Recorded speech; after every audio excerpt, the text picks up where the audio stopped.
Right, welcome everybody. It is Friday Night Comics, and you are here at the Sequential Artists Workshop. This is the We Believe in Comics series of workshops started by the Believer years and years and years ago, and we took it over years and years and years ago, and we're so happy that it's such a tradition in this harrowing world. Um, SAW is a nonprofit school. It's a 501c3 nonprofit. You can find us at sawcomics.org. You can find our courses and things like that. For instance, we have some courses coming up in July. We have quite a few courses coming up in July. Build Your Voice with Yasmin Abedafard, Visual Journaling with Maureen Burdock. We also have something by Rob Clow. Next week in the slot, we don't know who it is. I have a suspicion it's me. That's okay. Here's a quick glance at Maureen, her course, a quick glance at Yasmin's course. Rob's course is all about if you are making a big story and planning on pitching it. He's got lots of advice to give on that. All of these you can find at sawcomics.org. If you don't know about our graphic medicine summit that's happening in July, it's all online. It's 3 days. I won't go into these details, but it's 3 days of readings and presentations and talks and workshops, all uh, all along the lines of graphic medicine. And you can go to sawcomics.org to find out about that. Okay, thank you so much. If you've donated, donations help us keep afloat. It helps us give lots of scholarships, and it helps us pay our instructors on Friday nights, especially, but all of them. So it helps keep these free and helps us not turn into a one-way bank like Popeye is turning his bank into. Okay. Anyway, please no inappropriate speech or imagery, no trolling or hate speech. No, let's keep it PG-13 in the sharing in the chat. And share, please, on social media. Hashtag Friday Night Comics Works. You can tag us at Comics Workshop. You can join us at members.sawcomics.org. You can tag, I love saying this, I only get to say this like once a year. You can tag Sanika at the Jackfruit Slayer, and I'll put that in the chat. Such a fun thing to say. Um, and we try to keep these at 90 minutes, so please let's watch the time together. In our sharing section, we'll try and respect everybody's time by keeping these to 90 minutes. There are lots of ways to share, and I'll put those in the chat, including our free PDFs, which look like this. They appear at Seesaw Comics Weekly, and they feature your artwork if you upload before Sunday, and we'll feature those. Okay, enjoy. So, oh my God, Sonica, here we are with this amazing drawing. That doesn't look like my family, so I'm really interested to Um, see what we're doing. Welcome again. I don't remember the last time you were here, but I'm so glad you're back. And I'll just be in the chat. I'll just be sort of like keeping on the sidelines and helping you out. You let me know what you need. Amazing. Thanks so much for having me again. Last Yeah. time I did the workshop on food, comics, and I want to say right before, like, if I'm going to fast, please let me know. And also, if you feel like I'm going too slow, let me know. Because I paced it, but I don't want to get it wrong. I'm gonna spotlight you, Sonic. Okay, cool. There you go. You're gonna get big on everybody's screen. Wow, my face is giant. Okay, I'm gonna share my screen. And how do I make this big? Okay, I think this is kind of working. Sorry, just give me 1 second. I'm gonna, okay, sorry. This is like literally me again. Being like, how do I do this? Okay. Um, cool. Okay, all right. Let me go to, hmm. Okay, I'm gonna go to slideshow. Um, What I had planned to do actually was have like my little notes on the side, and then I realized when I go to slideshow, the notes are kind of vanishing. So let me on a different screen open my notes so that I don't forget anything because I don't have a great memory. But okay, I'm ready. All All right, right. I'm ready. Okay, amazing. Before we get started, I just want people to like throw out answers to this. And this is like an informal prompt, but first of the many prompts that I think will hopefully lead us to the final comic that you'll make at the end of the story. So, name a meal that everyone in your family seems to love that you're simply not a fan of. For me, it's anything made from sweet potatoes. You What? can, pardon? I said what? Yeah, I know it's controversial, especially in New England, but like I really hate sweet potatoes. I don't think they taste good. But but if you have something like that, mention in the chat, and I'm removing the full screen so I can see the chat, or if you wanna shout it out. Okay, cool. So I can see people are saying. This is a rough one. I love food. Okay, all right. I'm not gonna make you choose. My aunt's Thanksgiving stuffing. All right. Asparagus, it's wood. Why bother eating it? That's really funny. What is menudo? Uh, yeah, two people don't like menudo, so let us know what that is exactly in the chat. Yeah. Feta and chicken pasta. Thank you for whoever also said sweet potatoes. I'm happy to not be alone in this. Mac and cheese. Okay. Yeah, that can be hard because it's a Mexican tripe soup is menudo. Oh. Oh, I really want to try it. I love fish dish. Um, I okay. just think sweet potatoes are really good, but okay, whatever. Yeah, yeah, I know. And they're good for you, which make them worse. Okay, so keep your answers in mind. And if they're like sparking something for you where like is this point of contention of having to justify yourself for the things that you don't like eating, then maybe that leads to a story. And if you decide to go in another direction, that's fine too. But I'm excited to see if people end up sticking to it. Cool. So there's some rules for this workshop. Rule number one, there are no rules.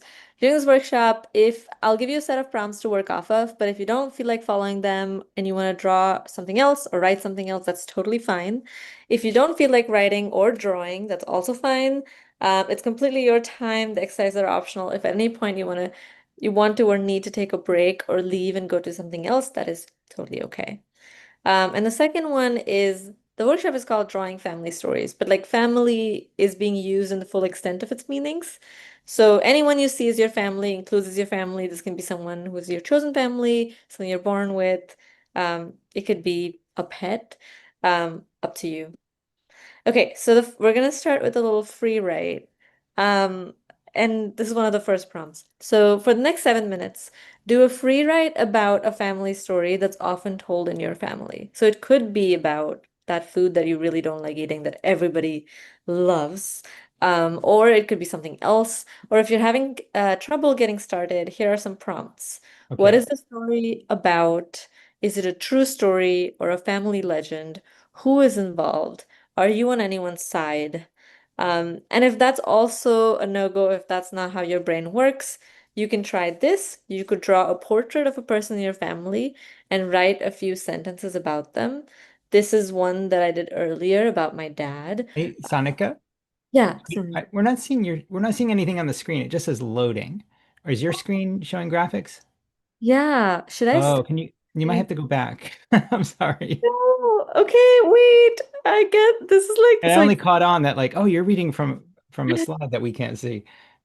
so y'all didn't see any of the I slide? don't know. I don't know. We saw the first one. We Okay. definitely saw the one that, oh, we didn't see this.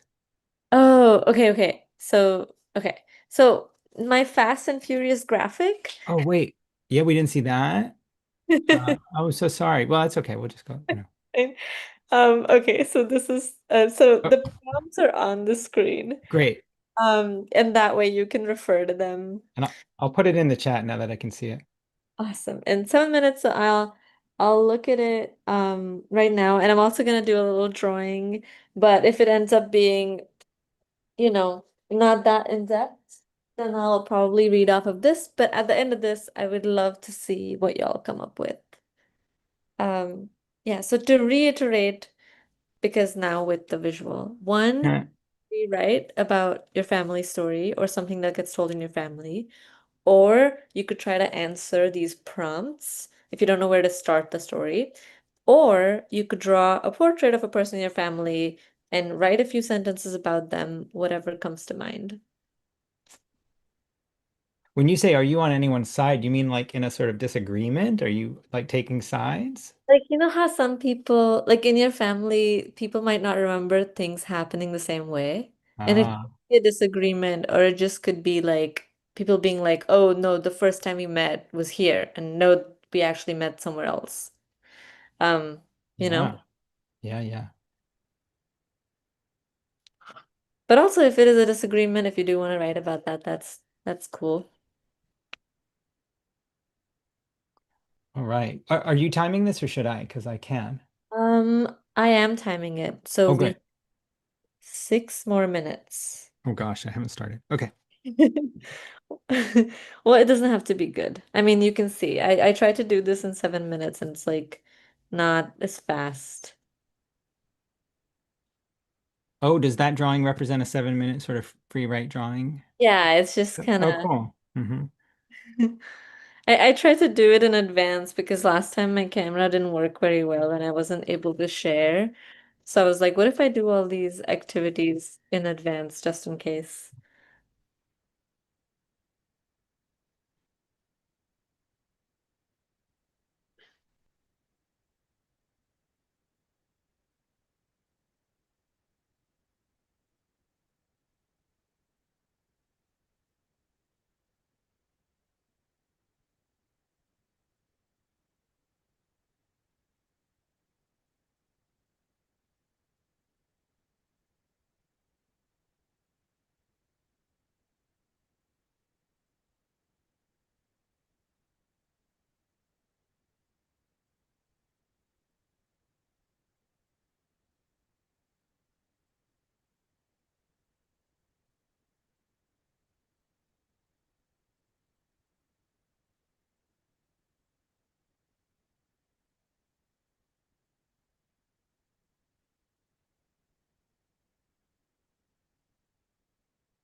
How are we doing on time, Sanika? We have, I'm doing math in my head. 3 minutes down, 4 minutes to go. Oh, okay.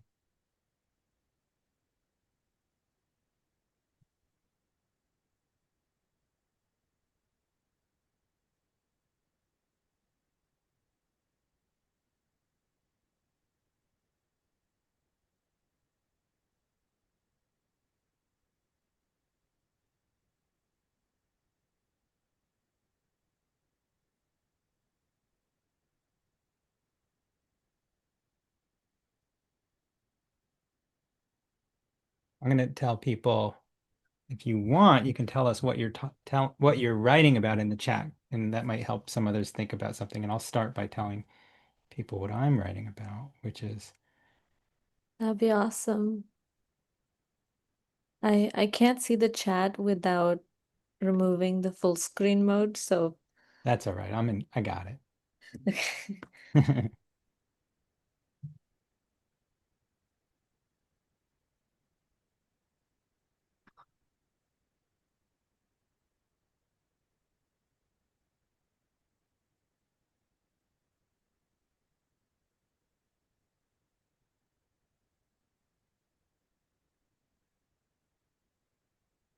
So I'm writing about, and I'm just telling people in the chat that there was always this legend that we had this like great German shepherd as a child, but that somebody came and stole it out of our front yard. And only as an adult I realized like people don't do that.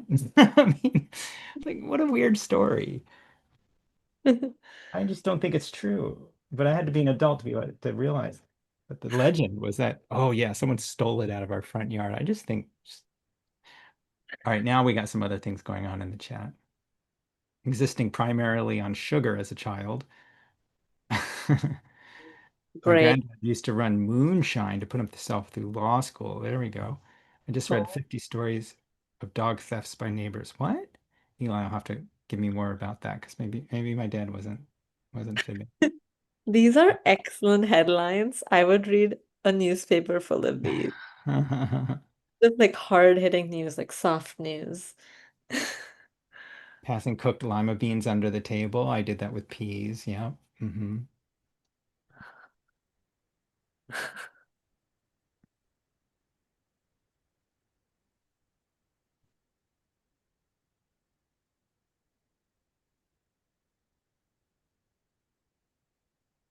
My mother stole a dog from the neighbors, Julia says. Wow. Well, all right. Maybe this wasn't so crazy.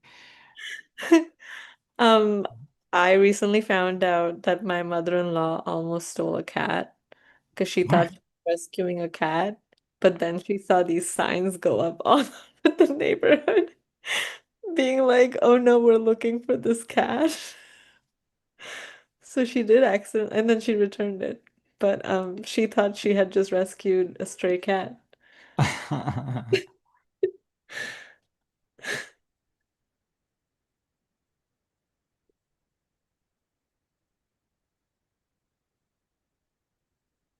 My dog is a service dog who failed horribly. Um, my mother was summoned to get my grandfather after he sprained an ankle trimming a tree with a chainsaw. Yikes. Well, yeah, these are good Is it amazing? stories. We got a minute or two left, Sanika? Probably a minute, probably. Yeah. Yeah, exactly 1 minute. That's crazy. Oh, there's a lot. I mean, clearly I was wrong. I still have to make this comic 'cause it's the only Yeah, thing I keep getting, I'm like so interested in these stories that I am forgetting to write. I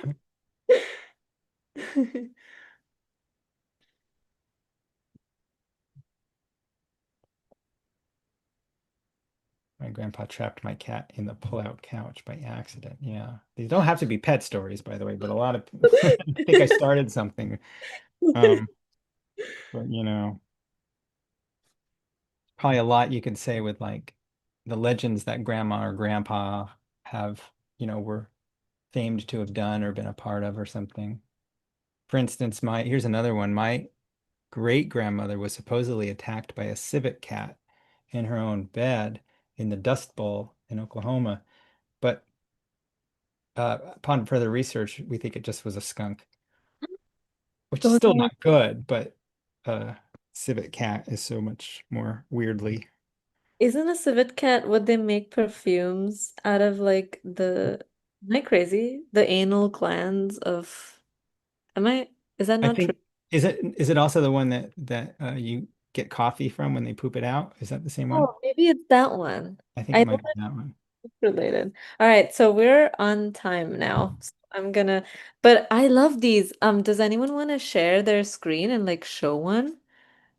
We, we depending upon how much time you want to give up, we could probably get a lot of volunteers, but maybe you want to limit. How many do you want? One? Yeah, one. One if you did pictures, right? Yeah. First one who raises their Zoom hand. Should I stop sharing? Only if we get a volunteer. I'm Okay. sure we'll get volunteers. Sierra Club. I don't know who Sierra Club is. Okay, that's our one volunteer for this section. Yay. Amazing. Uh, Sierra Club, you'll have to come on screen in order to Oh, show hey, what you're doing. yeah, I'm coming from my phone, so I'm gonna have to figure out how to share my phone screen. This If you should be drew, interesting. if you drew on Yeah, paper, you can just aim your phone camera down to it or something. okay, let's see if I can get that to work.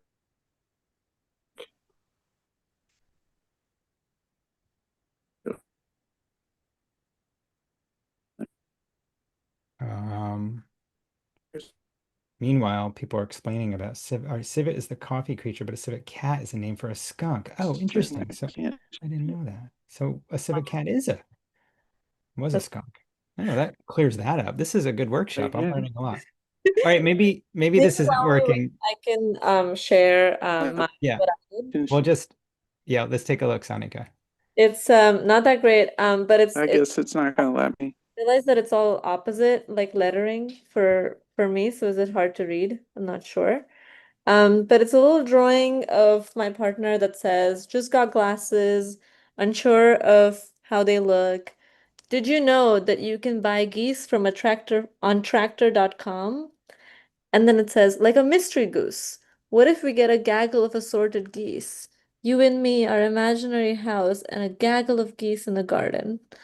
And that's actually true. You can get a random goose on tractor.com. Tractor.com? Yeah, it's called tractor.com, and you can just buy a goose and they don't tell you what species. They just send you a goose, which I'm not gonna get, but info. How much is it? I don't know. I should ask my partner. Well, I think if we just put in the chat, somebody will go to tractor.com and look up goose prices. All Okay. right. We'll see if it's the same as 1,500 ladybugs, which we just ordered through the mail. Okay. Oh my God, wow. Okay, I want to know more. I'll ask more questions later. But I'll move to the next section. So hello, hi, my name is Sanika. I'm a cartoonist, illustrator, reportage artist, and educator. I was born and raised in Thane, India. I moved to New York City when I was 18 to study communication design, but very quickly realized that I wanted to study illustration. I'm currently based in Boston, where I teach in the illustration department at Massachusetts College of Art. And I do freelance stuff on the side, and these are some people that I work Wait, with. I think we're not seeing your slide again. Oh, We're still seeing free write. I know, it's crazy. I don't maybe you have two screens. yeah. Okay. Oh, I just let me know in the future if like anytime I start talking and it's not that. Is this That's what I'm doing. There we go. okay? I don't know why. All right, sorry. This Wait, is because live. now it's saying loading. So hang on a second. And last time it did this, it never loaded. Hmm. Weird. I'm so sorry. Should I stop again and reshare? Yeah, maybe. Well, no. Well, I think the issue is trying to go to full screen. Sometimes it works and sometimes it doesn't. Okay. Nope, still says load. Oh, there we go. Maybe just Okay. leave it like that. Okay, I just won't toggle back and forth then Right. till the end. Okay, so let me go back to full screen. Okay, all right. So yeah, this is me. That's like a No, it's little not working. Don't. no. You can't go to full screen.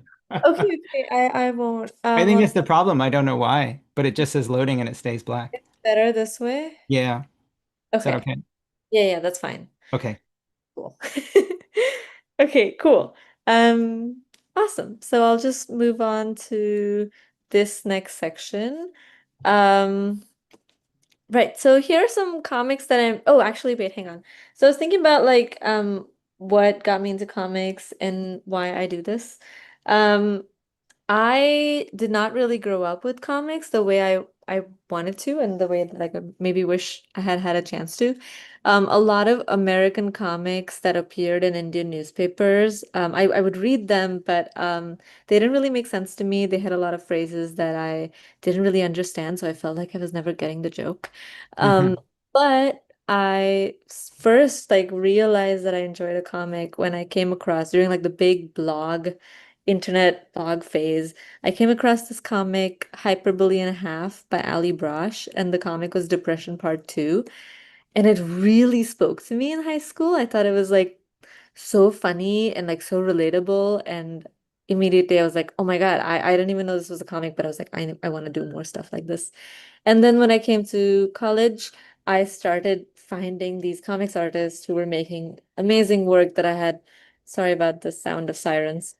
Um, but I had no idea that these books existed and these stories were so diverse. Like there's so much going on and so many different topics are being explored. And so some people who I fell in love with were Gabriel Bell, Adrian Tomina, David Mazzucchelli, Paul Karasik, Chris Ware. And these are some book covers of books that I became a big fan of.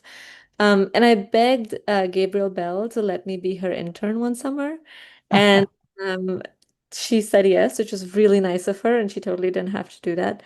And then so she would draw and ink her comics, and I would like color, like I would scan and color them. And we would like draw and talk while we were drawing. And so I remember her saying to me, you talk about your mom a lot. Do you make comics about her? And at the time I was making these comics about like aliens and like these two queer roommates who were like friends across the galaxy and like all this stuff. But I never about, and they were all fiction, they were never about me. And I remember saying, I feel like if I make comics about my family, it's gonna disrupt everything. It's gonna disrupt my life. And she was like, "Well, that's how you know the story's worth telling." And Yeah. that's how I started making autobio comics, and I've never looked back, and I really owe it to her. And I've told her this many times that I'm grateful.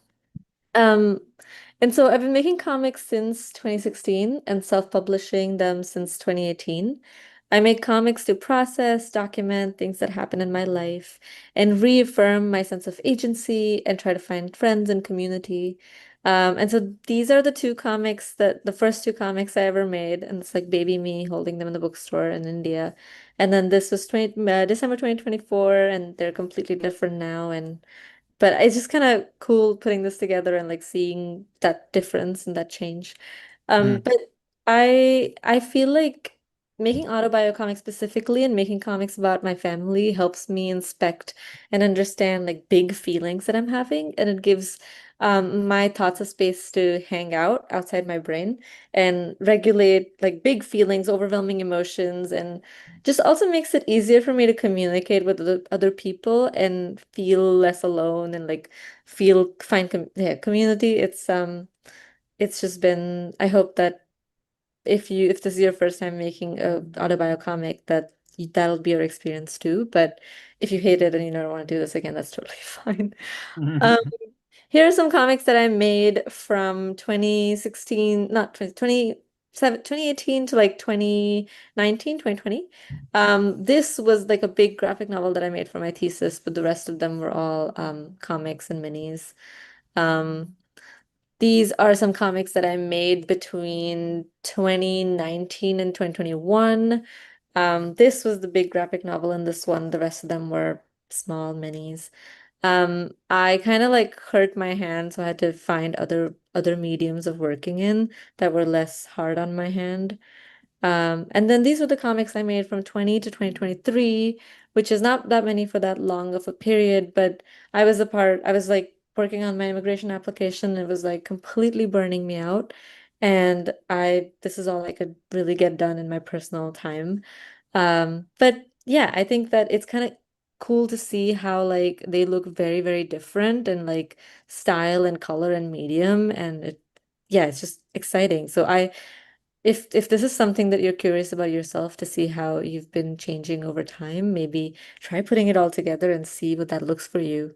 But as I was putting all these comics together for this presentation, I was thinking like if I had to organize the comics I've made so far into big overarching categories, they would be about my relationship with my family, people I love or have loved, my immigration status or the state of immigration in the country, my feelings about my queer identity, interview comics about people in my community who inspire me.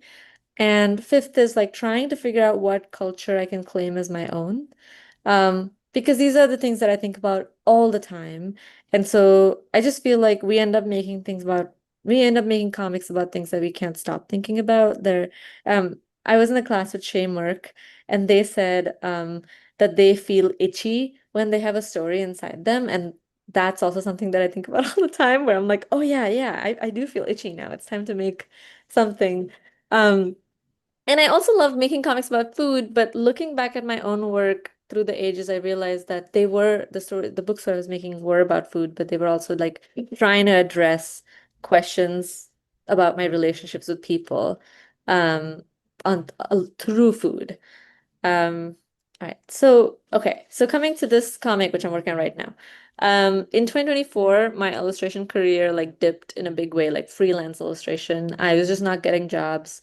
And I felt like I was spending all my free time making a new portfolio, applying to places, like trying to fit myself in niches and spaces where I didn't really belong because I wanted work and I wanted, just financial stability. But I just sort of thought to myself one day, like, what if all this time that I'm spending on finding another job or another freelance gig, what if I just treated like what I really love to do, making comics, as that other job and spend all that time that I'm using to apply for things that I might not get and might not like into doing what I really want to do. And I'd been burned out for a long time and hadn't been able to work, but I had taken this workshop with Shay about making, I think, nonfiction comics, autobio comics, I think. Um, and that unlocked something for me because I made this little story in it. And so I was like, okay, I that's making that story, that's a short story, it was only 3 pages, brought me so much joy. What if I devote all my time to building this into a bigger story? And that's how this book was born.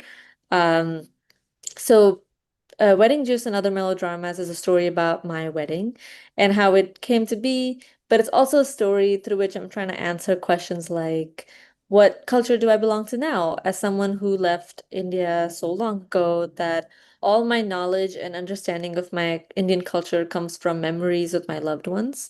And as someone who like misses tradition on festival days while also fearing the rise of right-wing nationalism in India, and as someone who has enjoyed the, traditional annual New England family like clam boils and Easters and Fourth of July barbecues and Christmases for the last 5 years, but hates being told you have a great American accent. Like I don't, who am I now? Like, what is my identity as a queer person in a happily monogamous marriage?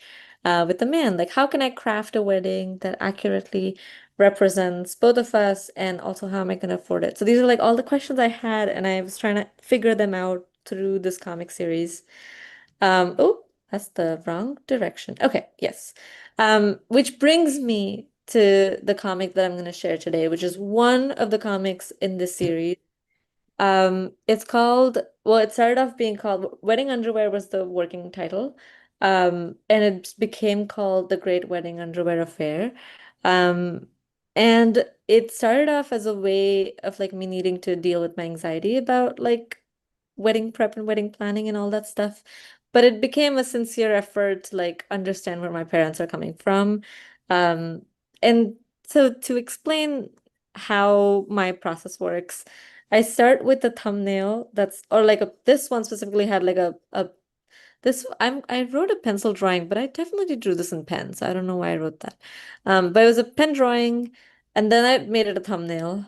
And this was my free write. So what we just did earlier, that was this section for this comic. And I did a thumbnail after that when I knew what I wanted to say. And then after the thumbnail sketch, I drew a loose sketch of a larger page in Procreate, which I mean it's pretty close, I think. Um, when I was happy with that, I went to my local library where if you're in Boston, you can like print for free, which I didn't know, amazing. I printed this out at like the right size, and then I put it on a light table and I used the tracing to like lightly ink the drawing. And then I scanned that back into Procreate and colored it digitally. So that's my process of working. Um, but this is the only story in the book that is not told from my point of view. It's told from John's point of view. And I included it because I felt like the story was all about like me trying to figure out the growing pain of assimilating into a different culture and then trying to return back to my own. But I realized that it kind of made sense for me to also focus on how the transition was challenging for my partner. And so to make this comic, I first recorded him telling the story to some of our friends. I turned that into a transcript and then turned that into a script and then turned that into a comic script. So that's how this came about. Okay, so I'm gonna read this very quickly. Um, okay, so December, I just want to make sure that everybody can still see this. We And can that's see okay, cool. it. December 31st, 2023, one day before the wedding, it is finally time for my father to realize that he simply must take John underwear shopping. The Great Wedding Underwear Affair, as narrated by John. I mean, honestly, India was really chill for me because if anyone was mad at me, I didn't have to know about it because I don't speak or understand Marathi and I'm not expected to. Oh, yeah, it was real chill for him. Anyway, so the important thing to know about me is that I like loose-fitting underwear, and I have a lot of it.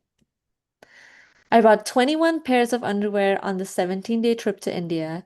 I'm finicky about what I wear. For example, I don't like collared shirts because I don't like it when things touch my neck. While we were staying with Sanika's family before the wedding, Sanika's mom would do our laundry and hang the clothes up to dry on the clothing line. Now, I run a lot, so I sweat a lot, especially in India. I had to take a lot of showers. So I was going through clothes faster than anyone else. My underwear on the line was simply inescapable.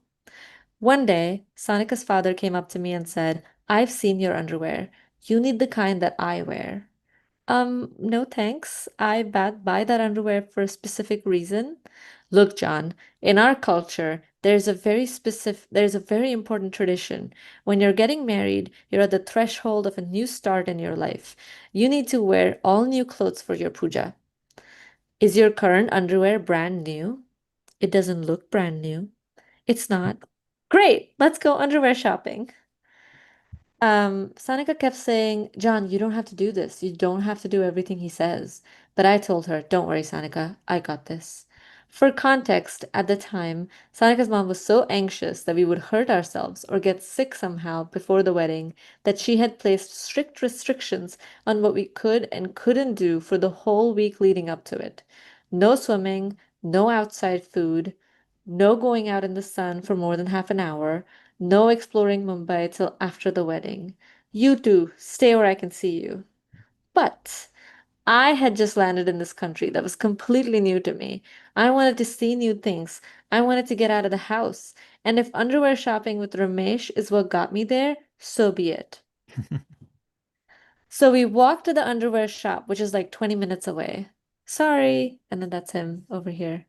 Ramesh is fully walking in the middle of the street the entire way there because no sidewalk can possibly contain Ramesh. I'm following behind him, dodging traffic. All the cars and motorbikes and scooters and rickshaws are beeping at us. Yes. This is good underwear. This is what I wear. Look at them. Which one do you want? Um, I realize I'm standing in the shop surrounded by wall-to-wall tighty-whitey style underwear. This is not really me. No, it's better. There are all these different numbers and sizes on the boxes. It's not the same system we have in America. I don't know what any of this means. What is your underwear number, John? What is your underwear number? I I'm a large, so you should get a large. I don't think I'm a large. I need a small or a medium. No, you should get a large. Well, it's not gonna fit me then. What color do you want? Gray? He's speaking in Marathi, but I can kind of tell from his body language that he's asking for the gray version of his favorite underwear. The lady says, we only have that brand in white. Bring me the gray. I know you have it. Go check in the back. If you don't have it in the back, can you go check with the underwear stores down the street? Then suddenly he starts gesturing wildly, pointing at me, yelling, It's an emergency! He doesn't have underwear to wear to his wedding! I'm just melting with embarrassment.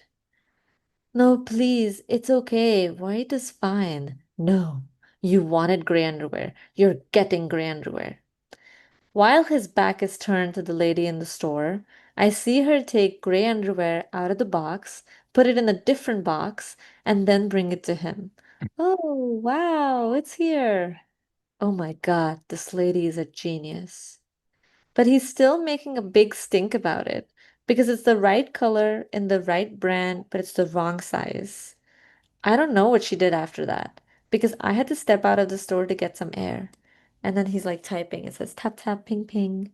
But when he joined me moments later, I had never seen him look so pleased. 20 minutes later. Oh, hi. How was it? Oh, okay. Psst. Mission accomplished. Don't tell John. What? That you tricked him into letting you buy him underwear?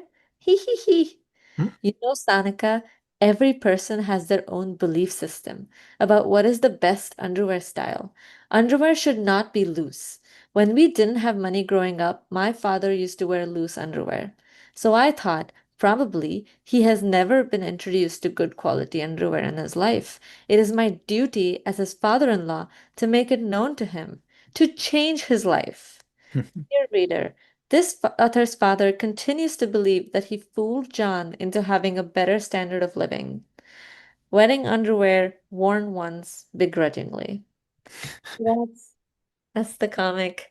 Um, and I I want to, jump from that into this next exercise because I've realized that when I'm writing a comic, I find it really helpful to like use an object or a place, like use an object to anchor like a story around, or to use a location or a place to contain the story in, like a room or a house or an outside place like a garden or a lake. I don't know.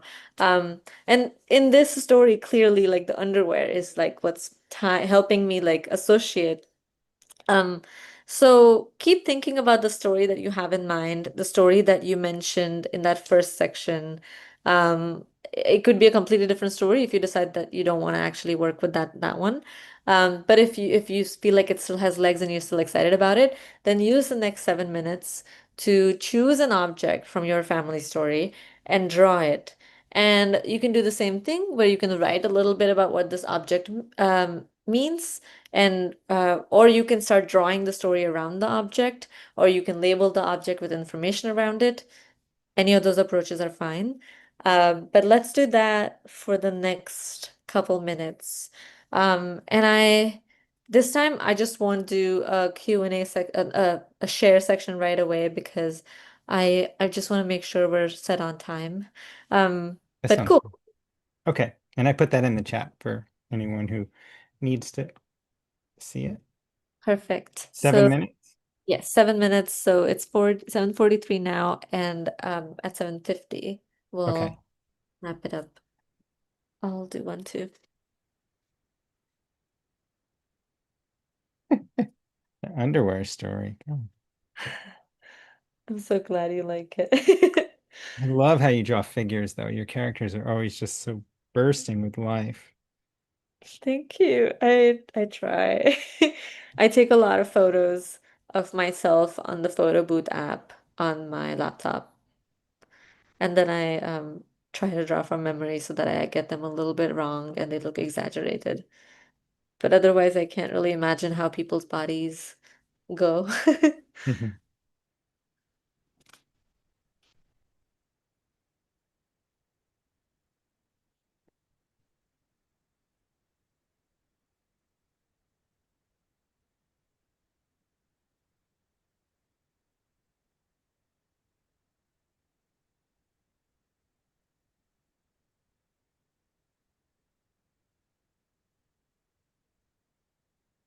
Right.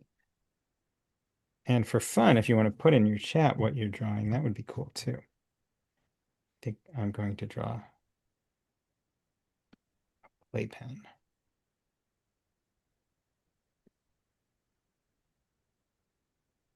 Hmm.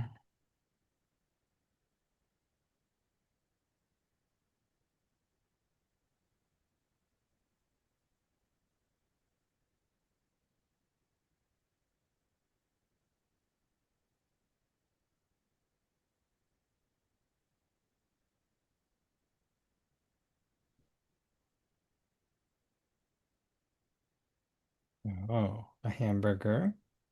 Somebody's drawing the old school desk blotter. My father kept on his lap to play solitaire. Oh, that's cool. A Tatanka skull. Whoa. What's a Tatanka skull? Don't know. Maybe they'll tell us in the chat. A burning bush. Very cool.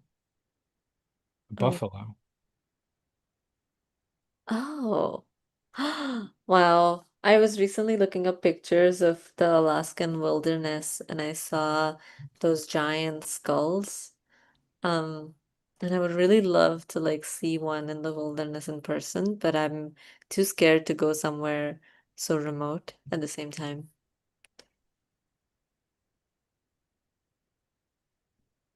Inside Out. Are you reading the chat as well? It's pretty good. Yes.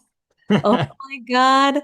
Inside out male underwear with pins from the story of my abuelita using it to catch a witch that was Yeah. preying on her brother-in-law. This is incredible. Wow. Oh my God, Jillian. A boat parked on land. I can't wait.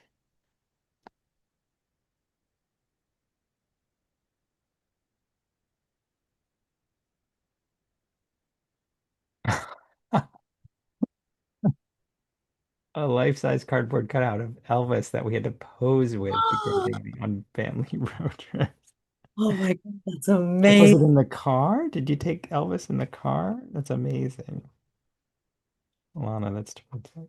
I love this so much. Wow. Sounds so fun.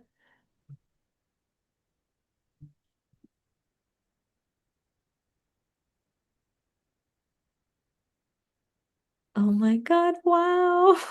We took Elvis in the car.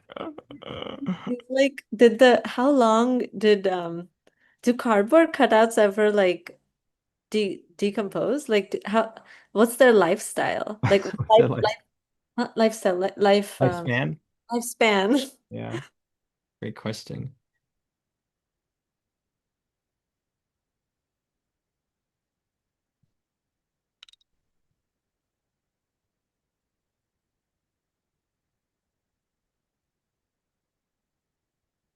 Wow, snowflakes and coffins. That's really good. No. Like, wait, how did maybe Nikki can explain why coffins were apart.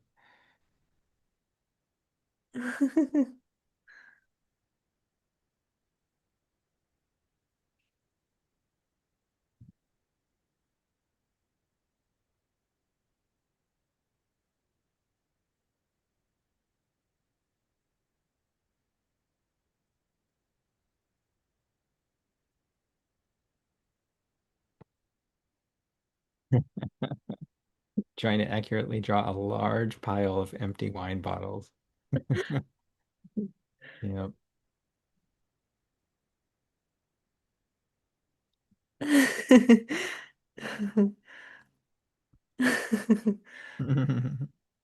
wonder if the card I'm still thinking about the Elvis one too, right? So good. Oh, and ah this reminds me of the story, Katona, that you had mentioned to me about every parent having an animal associated with them. I can't wait. I can't wait to hear about your dad fish pen. How we doing on time, Sanika?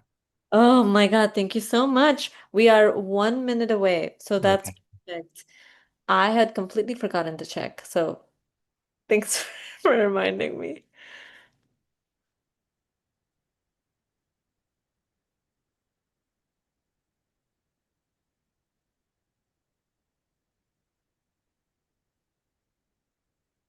Drawing a vintage bottle opener, but the opener doesn't really work. Lavish, though.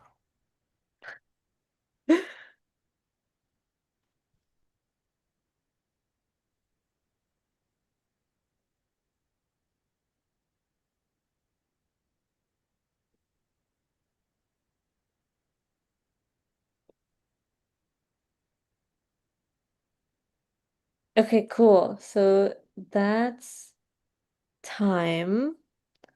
Um, I once again have a distracted drawing but I don't want to share it because I don't want to accidentally, remove us once again from maybe I'll share it at the end. Uh, how do I exit the chat? Um, Okay, yeah, sorry, I figured it out. okay. Okay, good. Um, all right, cool. So that takes me to the next place. So now I'm going to share some examples of comics about family. And I'm choosing these pieces by these specific artists because I feel like they show very different ways of approaching and framing their stories. So I'm going to read them, and then at the end of each story, we're going to discuss specifically two questions. One, how is the author framing the story? And two, what are some interesting visual tools For example, drawings, lettering, shape of dialogue boxes, visual metaphors, etc., being used to tell the story. So the first person we have up is Malaka Gharib. She's a journalist, cartoonist, graphic novelist, the author of I Was Their American Dream, a graphic memoir published in 2019 about being first generation Filipino Egyptian American, which won the Arab American Book Award. And then another one came out called It Won't Always Be Like This, which is her graphic memoir about her summers in the Middle East. You can find her Instagram there, and also all her work can be found at malakagarib.com. So this is the story. Chapter 7. When I was a kid, my dad used to play this game with me. Jason or Mohammed? Mustafa or Thomas? Mustafa? Robert or Mohsen? Mohsen? Abdul Rahman or George? Abdul Rahman. The answer, in case you didn't get it, was always the Muslim name. Fortunately for my dad, unfortunately for my dad, I fell in love with a dude named Darren. Ah, shucks. All about Darren. His mom, 5 stars. Thumbs up, my mom. Hilarious, his sister.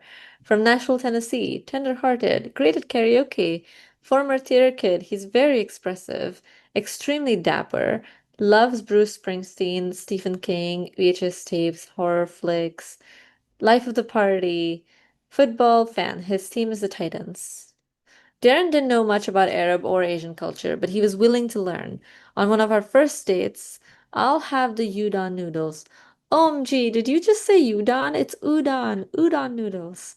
I made him Filipino and Egyptian food. That is extremely sour and so tasty. Oh yeah, that's the tamarind you're tasting. I added extra just for you. I told him about our cultural etiquette. When you meet my family, never say no when they offer you food. Never shake hands with a woman in a hijab. Dress nice when you first meet my family. Bring a gift like Asian pears. Don't sit with women. Take off your shoes in the house. And I even taught him some Tagalog words. Muta, Ibuker, baon, packed food.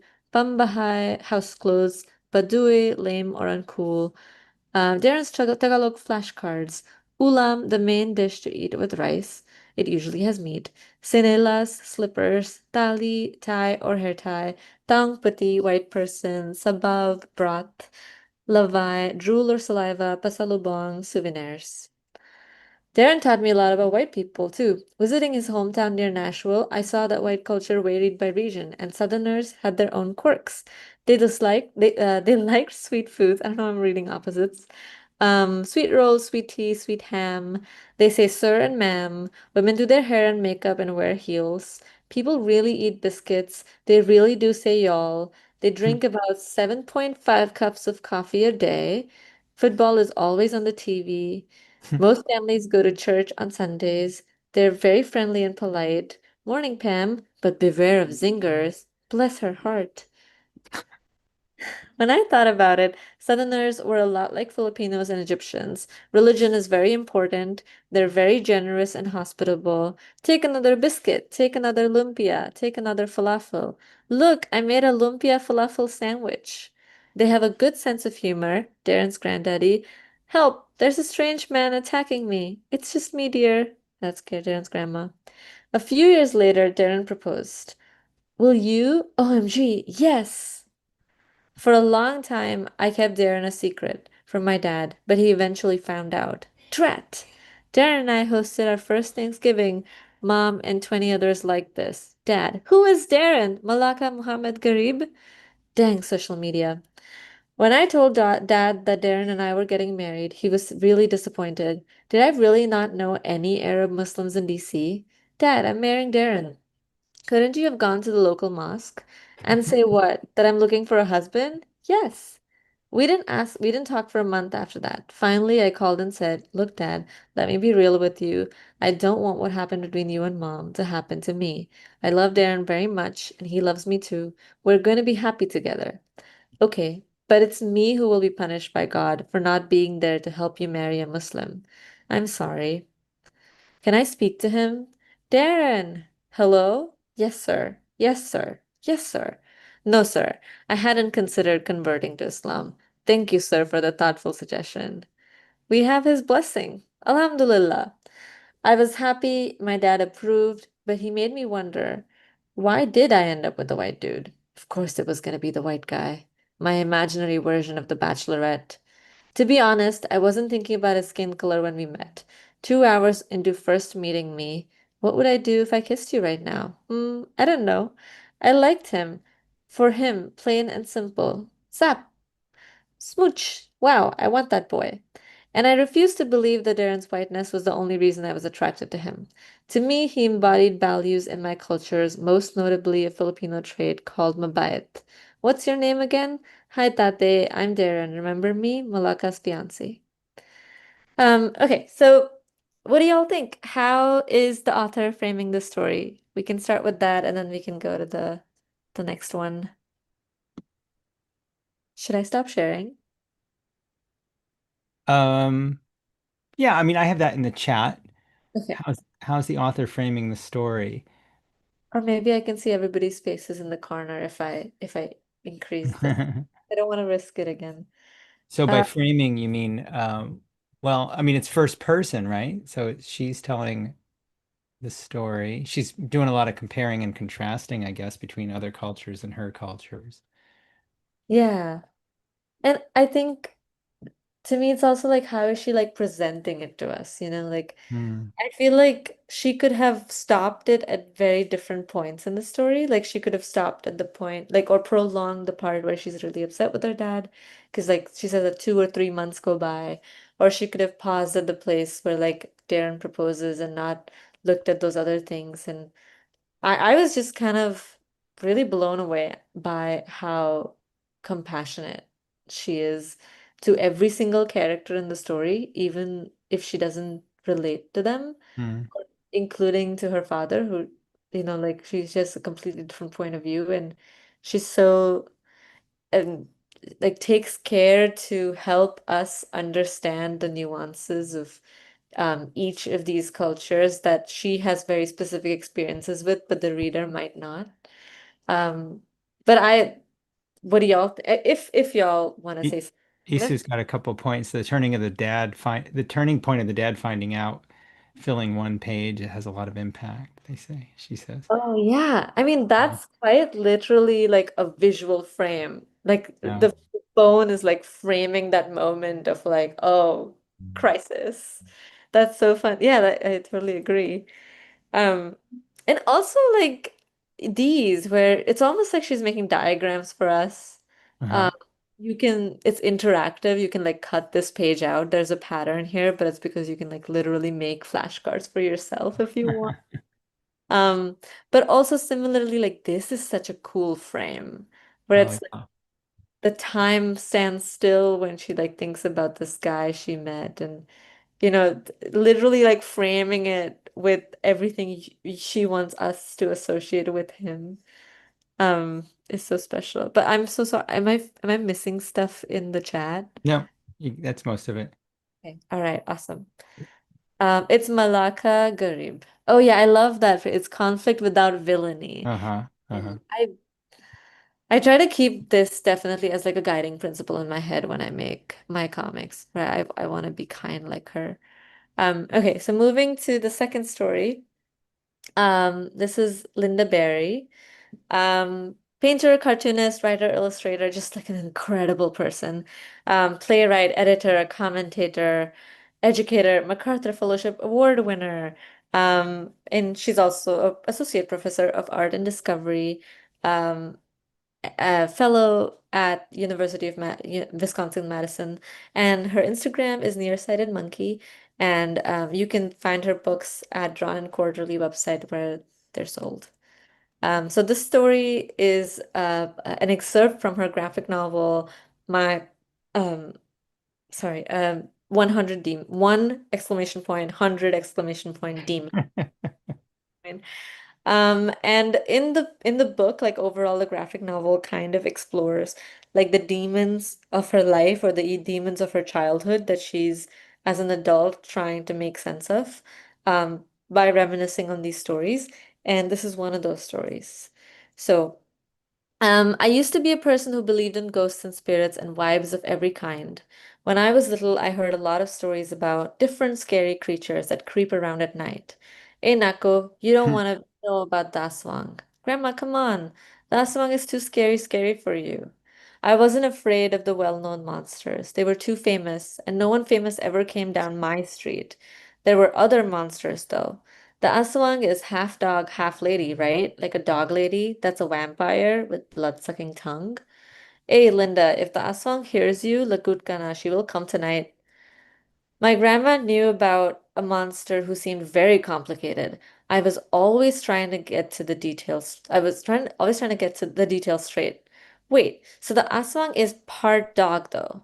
No, in the daytime, she is a dog. Like any dog? Like even a wiener dog? Tang, the aswang is not a wiener dog. Grandma said if you see a strange dog and it is watching you very hard, and the back legs is more longer than the front legs, and the tongue is sticking out, that is the aswang in the daytime. But at night, she is a very beautiful woman who can cut herself in half, and then she hides the bottom half. Then look out, she can fly. Where does she hide her legs? Nako, don't worry about the legs. The legs are not dangerous. Yeah, but I'd be screaming my face off if I just saw two legs just laying there. Yes, but the legs don't just lay down, my dear. The aswang crawls across the ceiling while you sleep and positions herself right over your bed. She uncurls her long, hollow tongue downwards to your neck. It has a needle tip so sharp you can't feel it. And then, Nako, too much talking. I wanna watch Let's Make a Deal. Tell me, she suck your blood, then you're a dead one. Go turn on the TV, darling. I loved to hear about the aswang, but I wasn't really afraid of her. My grandma loved to talk about the aswang, but she didn't seem scared of her either. It was my mother who couldn't take the aswang. Hoy, stop talking about it. You'll get nightmares. It's you who will get the nightmares. I wasn't afraid of the aswang, but I was terrified of my mother.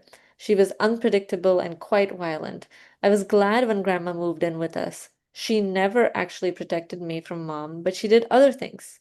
You know why your mommy don't want me to speak of the aswang? Because she believes on it. I do not. Back then, I knew a lot more about monsters than I did about people. Monsters were understandable. They usually had a reason for being the way they were. When your mommy first arrived in this country, she thought the aswang did not follow her. Too much ocean.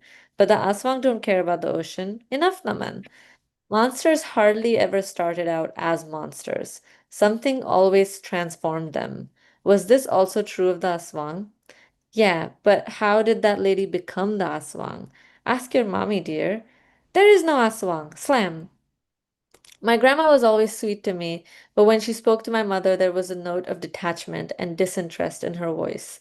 She smiled at me a lot, but rarely looked my mother's way. It's only a story. Yes, it's only of course, it is only a story, but it is true. Pat pat. Of course, my mom worshipped Grandma. She was alert to her every move. I worshipped my mother. I was terrified of her, and it broke my heart that she didn't seem to like me much. But she meant more to me than anyone. Mom, I won't talk about the aswang anymore if you don't want. I don't care what you do. When my mother was little, what was she like? I tried to imagine her at my age. I wondered if Grandma yelled at her for the same reasons, talking too much, being ungrateful, laziness. And what about her grandma? Nako, your mommy, always crying, always scaredy, always following me everywhere. Nako, she make me mad. The stories of vampires and people are not so different, really. How many of us can honestly see our own reflection? When my mom talked about her grandma, it was with a happiness I rarely heard. Oh, we had fun. We used to laugh all the time. I was her favorite. Really? Eh, Nako, where are you going, Grandma? Your mommy talks too much. In the exposing light of the day, how many of our dark truths would cause us to feel an agony we could not endure? Even the most inexperienced vampires know they must avoid the sun at all costs. Grandma, what's wrong? Nothing. Is it because we were talking about your mom? Hey, Nako, go away from me.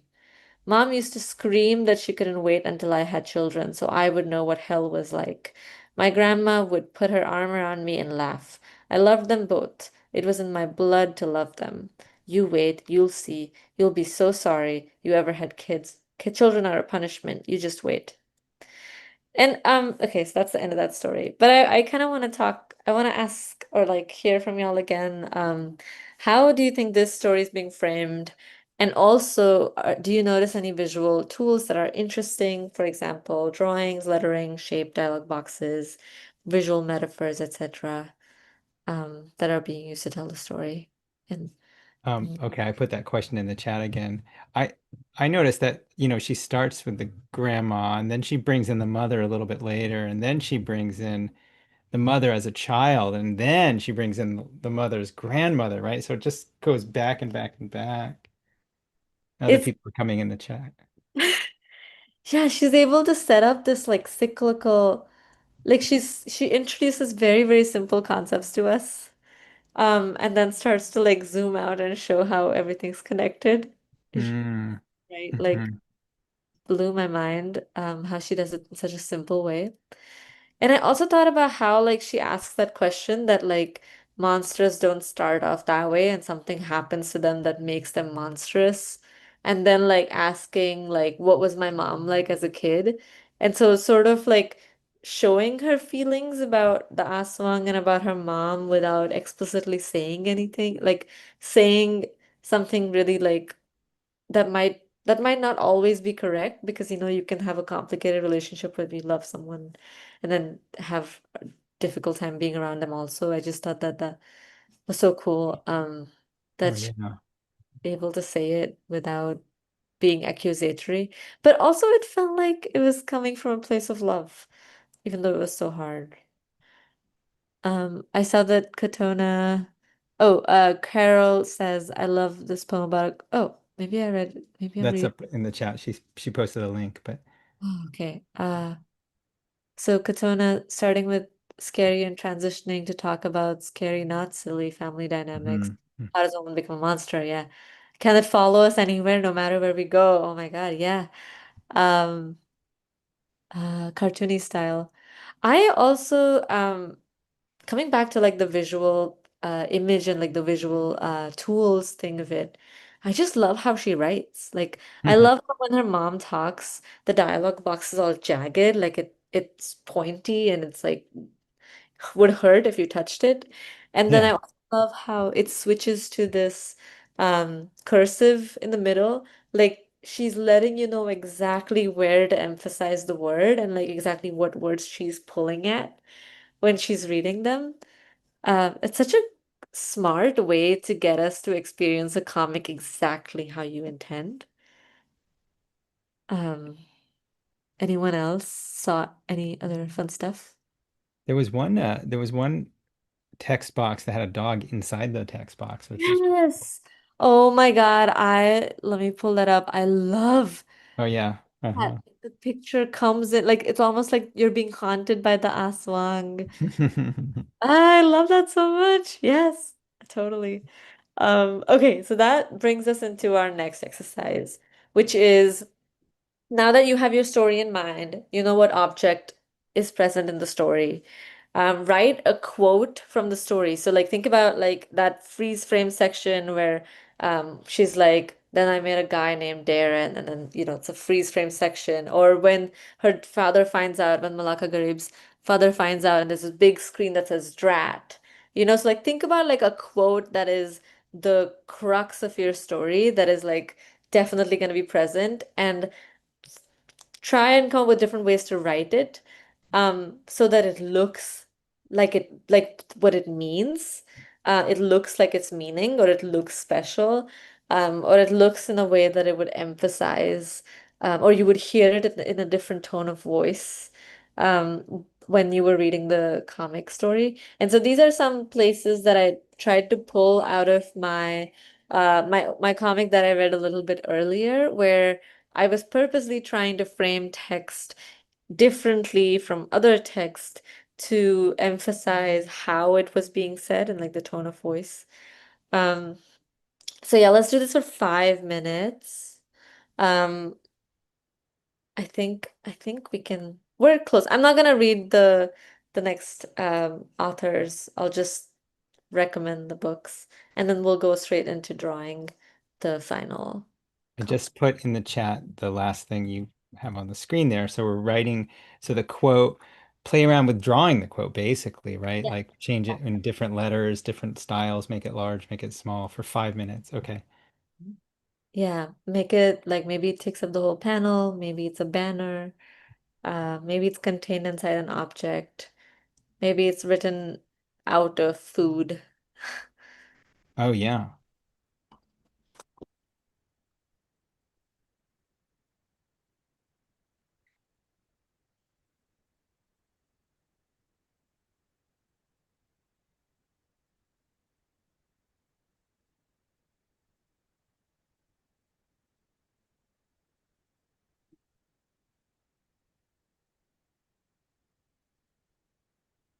All right.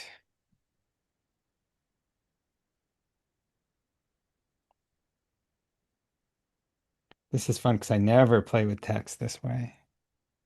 Oh, I'm so excited to see you. You clearly do all the time.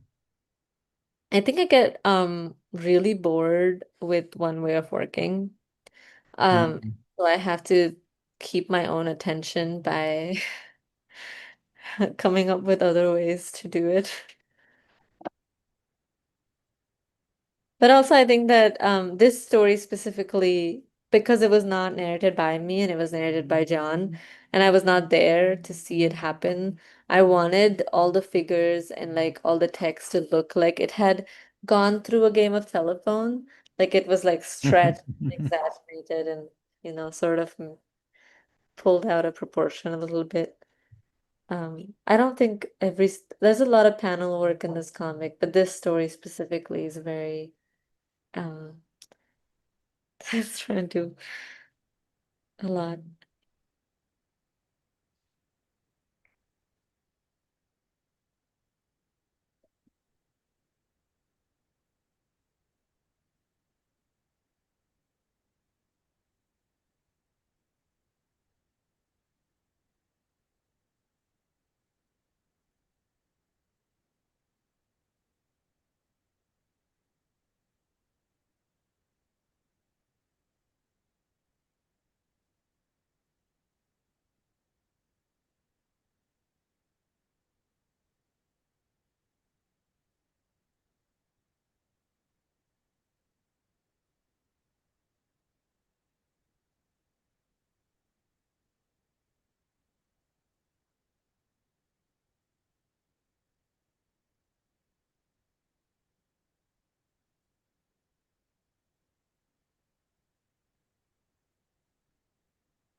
All right, so one more minute.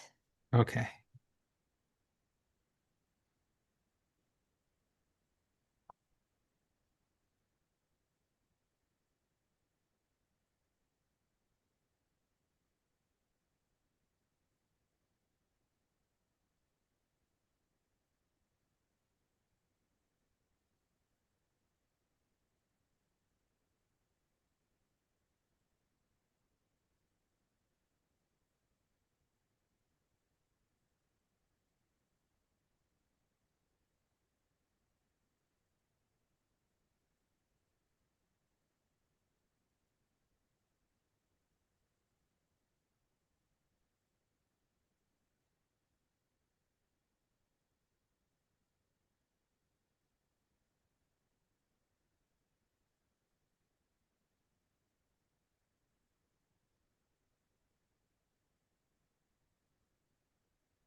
All right, cool.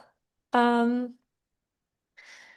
so this takes us to the I just want to give a shout out to these two artists, Adrian Tomina. I was gonna read an excerpt from I think The Loneliness of a Long Distance Cartoonist. That's the name of this book. And also Sabah Khan.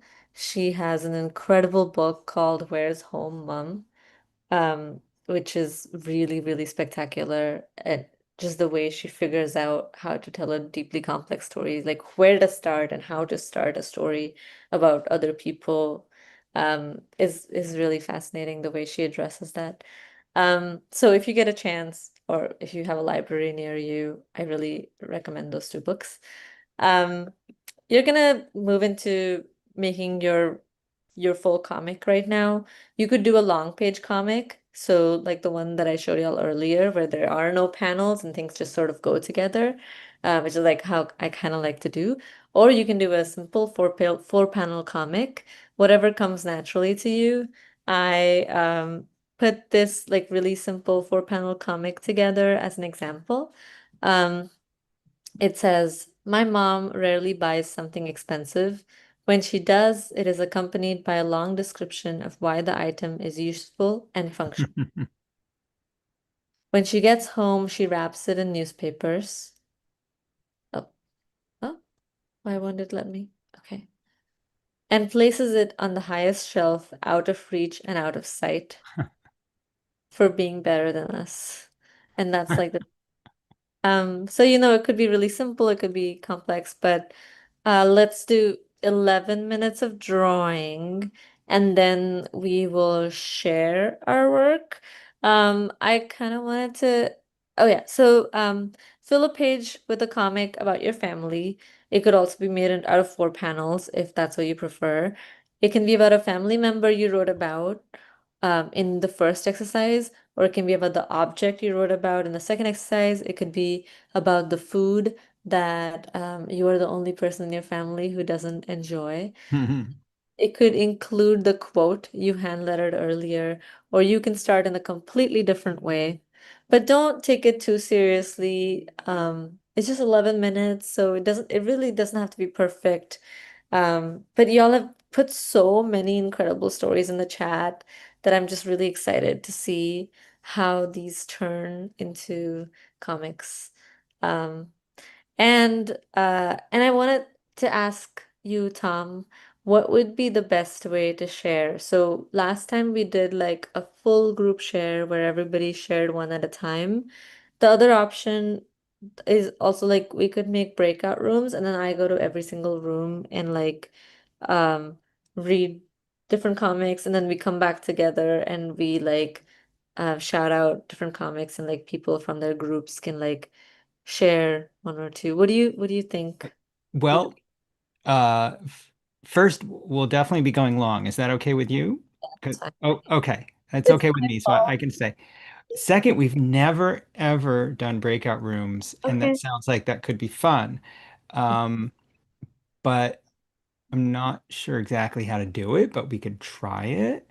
Um, Well, whatever is easiest. uh, well, yeah, I mean, I mean, Do the group I, share. uh, if we We can share as a group, we'll probably go pretty long. okay. Maybe we keep, but breakout rooms, boy, that would be interesting. Except, I can figure out how to make them. yeah, Yeah. okay. You give us some thought while people start drawing. Maybe have you started the timer? Yes. Okay, good. Everybody, start drawing. Sorry, I should have mentioned that. I did. And I put that in the chat. 11 8:30 is when our timer ends. I only started like a minute ago. Okay, good. Um, yeah, Yeah, maybe. so while everyone's drawing, do you think I could make breakout rooms, put like three or four people per room, so it's not like a lot of people. And then you and I could go to each room. Oh my gosh, this is Um, starting to sound complicated. It could work, but yeah, I mean, and it's true. Leonie brings up a point. It's like not everybody's going to want to share. Maybe we just limit it to like maybe 10 people or something, and like, in that way, Yeah, that's uh, true. Mine too. Yeah. I'm sorry for like trying to change things up at the end. No, no, no, I actually, we usually, I usually appreciate changing it up. I'm trying to think about maybe we have, about 50 people. Maybe we're like, let's see. Um, we could do,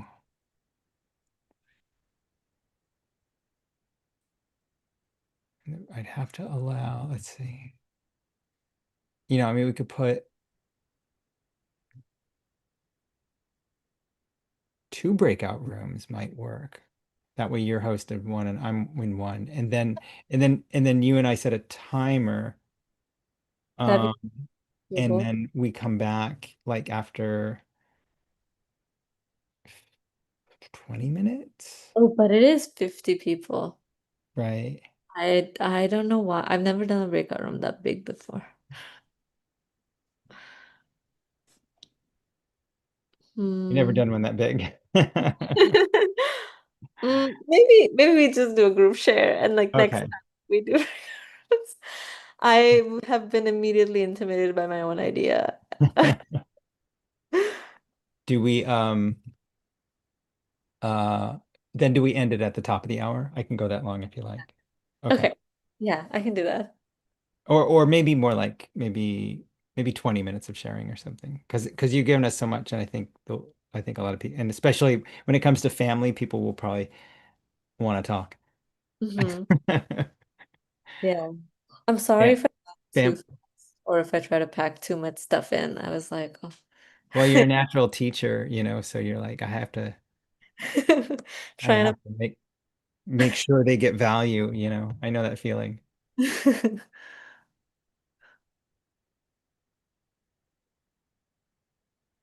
How much time do we have? You have 7 minutes. Okay.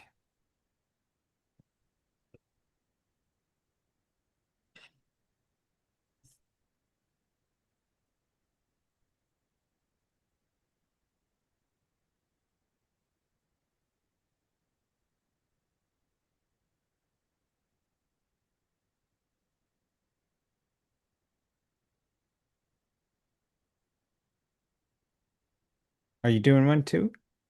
Yeah, I made one. Oh, While okay. you were talking earlier, but I'm gonna add to it. Okay. It was nice to see your watercolors in that last one you just showed. Oh yeah, those were made during the time when I injured my hand and I realized that I actually could like I don't know if anyone else has like chronic hand pain, but I've realized that if you use a really soft tipped material, then you can sort of it's easier to draw and you put less pressure on your hand and you Mm, go longer without your hand like being in unbearable pain. Or rather I should say because I don't know if everyone else feels this way. But like I realize that I just can't do color pencils anymore. Like even if I draw with color pencils even a little bit, my hand just like hurts so badly. Which is a shame because color pencils are so fun and so fun, like easy to make comics. Not easy, but like you can get a bunch of like textures and cool stuff. Um, but yeah, yeah. me too. Hey, Sanika, do you have a moment? Can you raise your Zoom hand? This is always a little tricky. Can you find it? It's usually on the bottom Um, uh of the menu. um, pause, transcript. I Hmm. think it's to the left of that. Do you have a I button? just uh show meeting, Oh, you pause. know what? Because you're sharing your screen, so it might be a little less Oh, should I stop sharing? oh no, that's fine. I'm just saying the menu changes when you're sharing, so maybe that's why it's tricky to find. Right. Yeah. Um,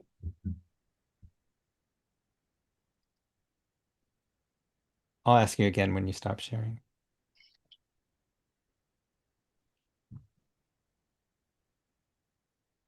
You know, we could start sharing right now. Okay. and then other people can finish because we've got 5 people ready to roll here. Do you Oh, want that's to, amazing. should we do it? Yeah, yeah. Let's do So that. before we do that, so maybe you can stop the screen share, then look for that Zoom hand raising, Sanika, if you can. Um, Uh, I know it's supposed to be here. yeah, it's green. I mean, every menu is a little bit different. Um, Um, I have shared chat. Oh, React. yes. Oh, is it? Oh, really? It's under React? Okay. Oh, Sometimes yeah. it is. All right, It yeah, says raise. delay time for raised hand, recognize hand gestures. No, neither of those. Um, Yeah, I don't think I can. okay, we won't worry about it. But Okay. but we'll just start showing some because people have their Zoom hands up. And and first up is Edgar, and I don't think Edgar's ever gone first. Edgar usually goes last. So this is Oh. gonna be kind of amazing. Let's see what happens. All right, here we go, Edgar. You're on. All right. Well, thank you for the inspiration about family. I chose a story that my father often told, and I have an epic story today. I'll begin on page 1. So let me. And if you need to stop, just stop me.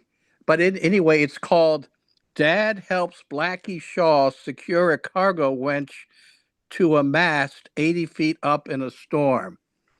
My father told this story many times about one of his cruises as a cadet midshipman at the U.S. Merchant Marine Academy at Kings Point, New York. Meet Cadet Edgar F. Russell Jr. aboard a merchant ship after World War II. Meet First Mate Blackie Shaw, idealized image of Blackie, a real tough guy. That night out at sea, a bad storm. With the ship rolling wildly in the ocean, the cargo winch had broken away from being secured and was swinging wildly 80 feet above the deck. Oh. Blackie went to the crew to ask for help to resecure the winch. One sailor says, "You must be crazy, Blackie." Another sailor says, "Forget it." The whole crew refused, so Blackie went to my dad. "I can't order you to help me, Midshipman Russell, but will you get my toolkit?" My dad agreed. Now, I am prepared with a watercolor that I did, not now, but this shows my father 80 feet up in the rolling mast, rolling back and forth. There's Blackie trying to secure the cargo winch with the lightning and the thunder. So, anyway, they did secure the winch, but the next morning, after my dad and Blackie secured the cargo winch, the crew surrounded my father.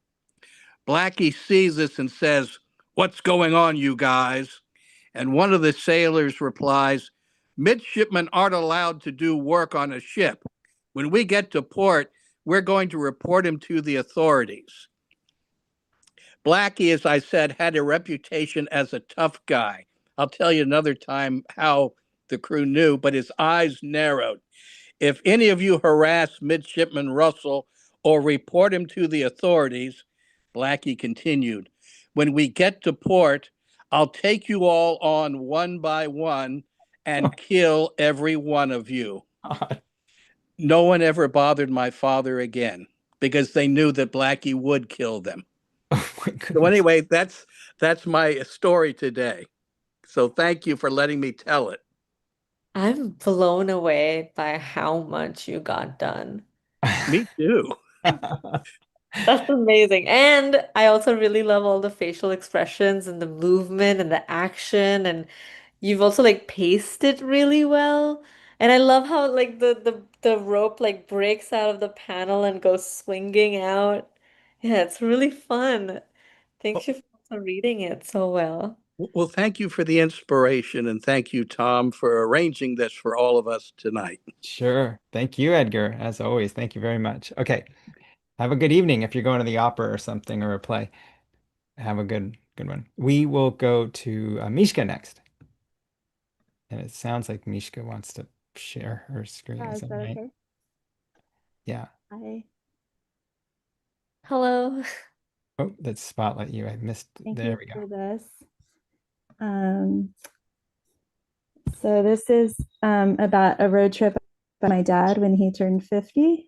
Um, I don't know if this is big enough, but I'd been crying for ever since we left home 5 days earlier. And as we were going up the 101 through the Redwood National Park, he said, "Are you still crying? We're stopping for blackberries." Meanwhile, I was in the back of the VW van. I don't know if you can tell, but that's the pop top, like cycling through this, thinking that he was 50, and there were balloons at the party store that said "Over the hill, 1 foot in the grave. The best years are behind you." So I kept thinking, he's 50, 50 is so old. 50th birthdays are somber events. Is he going to die soon? What will I do if he dies? I love him so much, I can't lose him, but I can't tell him why I'm crying. Doing that for 5 days. I was like 13. So my dad said, "Michelko, why are you so upset? I'm not going to drive another inch. Oh. Or you tell me why." And then he was like, I don't know if he actually said this out loud, but I'm sure he was thinking like that someone might have hurt me. Mhm. So finally, I like kind of stopped crying. I was like, "Oh God, I guess I gotta tell him. I'm so afraid." I got really up fast. "I'm so afraid that you're going to die, and I can't stop thinking about it." And then he was just shocked. He was like, "What?" And I got kind of mad. And then he got really happy. He said, "Well, I'm not dead yet." And then it'll be okay. And you know what? It wasn't. When he did die a couple of decades later, I was pretty upset. I'm still pretty upset, but we'll celebrate him on Forefathers Day on Sunday. So, thank you. So there are blackberries, there's food, there's place. Thank you for the prompts. Oh my God, I'm crying. It's so good. I mean, like the movement, I love how you only showed like the enough details for us to know like where in the car you are or where the car is, and the the lettering that shows like how quickly you're thinking everything in your head. Oh, Um, and the facial expressions on your dad, they're so, so sweet and precious. I just really love this. I'm thank you. blown away by how fast y'all are. Yeah. I will admit, I drew the background for some other Friday Night comic a long time ago. So like the background with the road is from before. It was just the drawing on top. But Amazing. thank you. Thanks, Mishka. We'll go to Natalie next. There you go, Natalie. Hi. Let me see if I You can get should be able to this. spotlight now. There you go. Okay. Um, that show. So, the family member I chose was my dog. She is a failed service dog and she sucks. Um, she was initially not for me. She was for my brother, but I ended up inheriting her. And she vaguely understands to know what to do with my condition. Um, but it's unfair for her because I have compression socks to help me not pass out. So once I was visiting friends, and I remember her just mumbling at me, and I was tired and I was in a rush, and so I was just telling her to shut up and shh, we got to be quiet, we got to get ready, and she just kept on because I didn't know she could do this yet at this time. And I just kept on telling her to shut up. And then I personally don't remember very well because then I woke up. But I woke up to her, we call it punching. And she's my sweet little delayed hero. She only started screaming and punching after I hit the floor. And I just feel like I felt like it was unfair to her because I kept telling her to shut up. But I remember waking up Oh. and being like, oh, my socks. I really needed those socks. Oh. Yeah. Wow. I mean, I love that little screen breakpoint of the dog with the fist. That's like to me the crux of that story.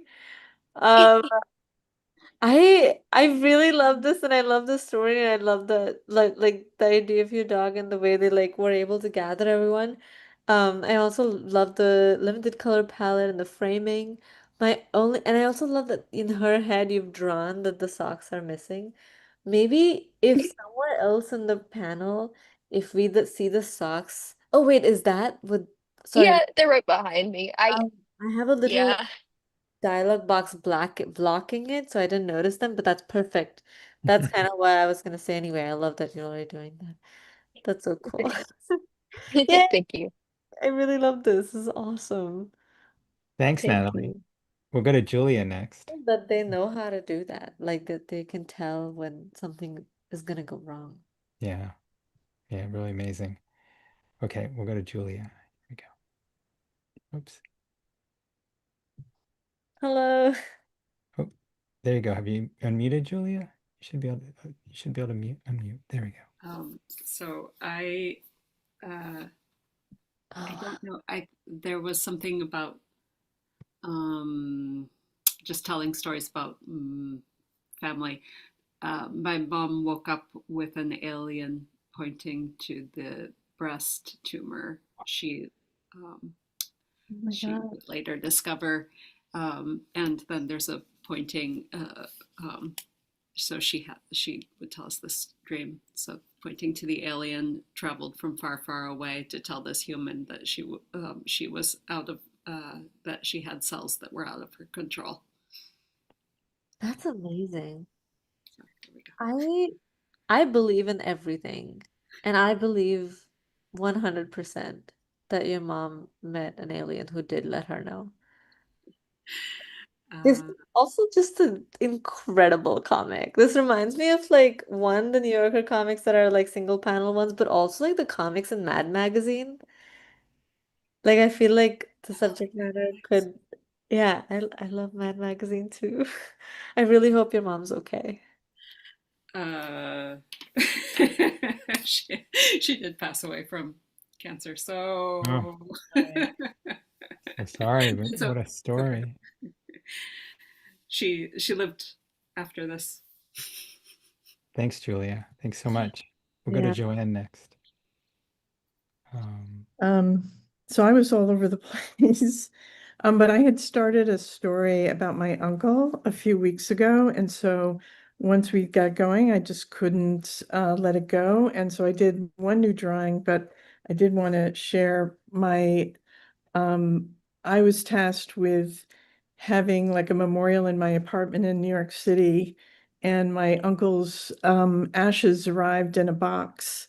And my cousins were sort of all out in the living room. And my father and I, the goal was to spread his ashes in the Hudson River. And so my father and I went into the kitchen and I'm like, we have to open this box. We can't open it at the river. And so we struggled with the box and some of his ashes fell into the sink. And we were pretty freaked out. And it was like, oh my God, what do we do? And then so we just let his ashes go down the drain. And then I wrote the prompt Oh, I drew today when you said take a sentence. And so I really like sort of looking at it like that because he did end up in the Hudson River, but um in a way that let me just and so yeah, and then I kind of go on to tell a little bit of the story. He had to flee his family because they had become all Jehovah Witnesses, and he didn't want to take part in that. So he became a little bit of a fugitive. And then he was like an inventor and he had ideas about taking salt water and making it fresh water. And then I just tell a little story about he came to visit me and slept on a chair the whole night and how he had been driving and fell asleep and something woke him up. So he was sort of talking about this kind of spiritual experience. And then we did go down to the river with my cousins. And so the funny part of that was that as we stood at the river, the big wind came up. And of course, we put the ashes out and it all came back and we were all sort of carrying him. So that was the story of my uncle's ashes. So I want to take this and make it into, a real comic. So those were God, sketches. please. This again, these stories are brilliant. I'm truly blown away by how much y'all like ran away with these prompts. And I've been thinking a lot about like we've had a lot of deaths in our family recently. I've been thinking a lot about like how no matter how you try, there is a sense of like gracelessness in death, even with the best of intentions and also humor. No matter how, upset you are, like just stuff will happen that'll be like, oh my God, I'm laughing and I really shouldn't be laughing because this is so sad and I'm so sad. And that moment that you drew of like throwing the ashes in the wind and then immediately being covered by them also just feels like such a metaphor of like people like staying with you and like never really I have chills. I can't wait for you to, but also like please send me these. Like if I could read these, if I could show them to my students, like this would be incredible. But yeah, sorry. Thank you so much, everyone. I if I haven't said so, like thank you so much for sharing these incredible stories. Yeah, awesome. Thanks, Joanne. And that's a reminder to definitely share in the variety of ways that we've made available. So, and that's in the chat. And we'll go to Kate next. Hi. Hi, Kate. I'm really blown away by how fast and thorough people are and tell the whole story. All I could get was like an object. So I couldn't even like describe my family, my mother, exactly. But this came back to me was just this object that I grew up with. It was a Merriam-Webster dictionary and it weighed like 15 pounds and sat open on a folding wooden stand. Yeah. And as we were working, I just remembered all this stuff about it, like the tiny thin onion skin pages. It had like so many more words than any dictionary I've ever seen. And there's an inset panel. It even had these little indents for your fingers, like that were cut into these little, into the pages and the marbled edge. Like you just don't see that anymore. And I kind of, it's almost like a person. I don't know what happened to it. It's okay. Yeah, I've only seen books like that behind like glass in museums, and I've always wondered what it would be like to touch them. Oh, yeah, as a tactile object, it's really incredible. I don't know how long they'd had it or anything. Uh, Cool. I would love, yeah, if you end up like adding another panel to it, I would love to see where it takes you, but that object does feel like a full character in itself. Mhm. Oh, I need some reference to put like so many little words on the page. I have to actually use my computer to sort of like blow it up a little bit and maybe even like do another sort of inset Hmm. uh, with, particular words. Yeah. Thanks, Kate. Thank you. All right, we'll go to Eli next. Here's Eli. Hi. Hello. Hello. This was awesome. I drew my family. Oh, Well, I'm so after all this time, you'd think I'd be able to do this. So I drew my family, and then I drew a thing. My mom collects life-size dolls of children that have real human hair. That's the selling point that she's really Wow. excited I find them horrifying. And their little eyes blink when you walk by. She claims that they will increase in value over time, and we will be so happy to inherit them. We'll be rich. They're displayed all over the house and lurking in corners, including the room I stay in when I visit. oh Really into. Um, I really am horrified by them. They're like haunted. no. And there are dozens more in what I call the morgue in a storage closet in the basement, in their little boxes with their names on them. Um, to sleep, when I was younger, I'd come home from college or whatever, I would cover them with my t-shirts and hope that it did not anger them. I didn't like their little eyeballs looking at me while I was sleeping. None of her kids want these dolls. Mom thinks it's so funny to threaten us with inheriting these things. You'll miss me when I'm dead. Ah, ha, ha, ha, ha, ha.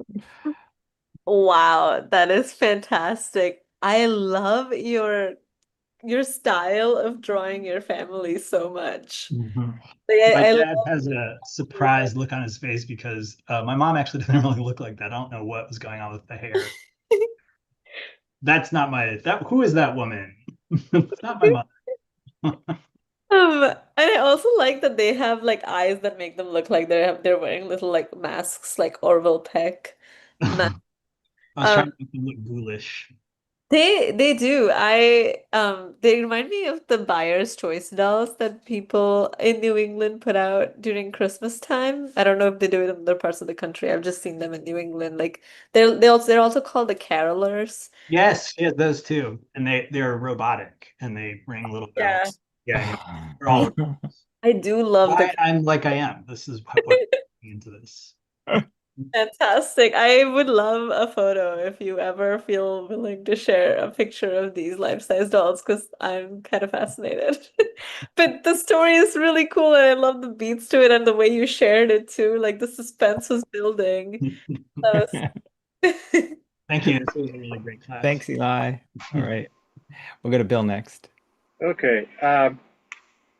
Let's see. I can't get the mic with my headset to work anymore, so I hope you can hear me Yep, through my laptop. we Yes. can. I did say I would have to work on a deadline project. This is the fifth in the series of photos of the interior of a cafe. The owner is in France. My idea was to take pictures, draw.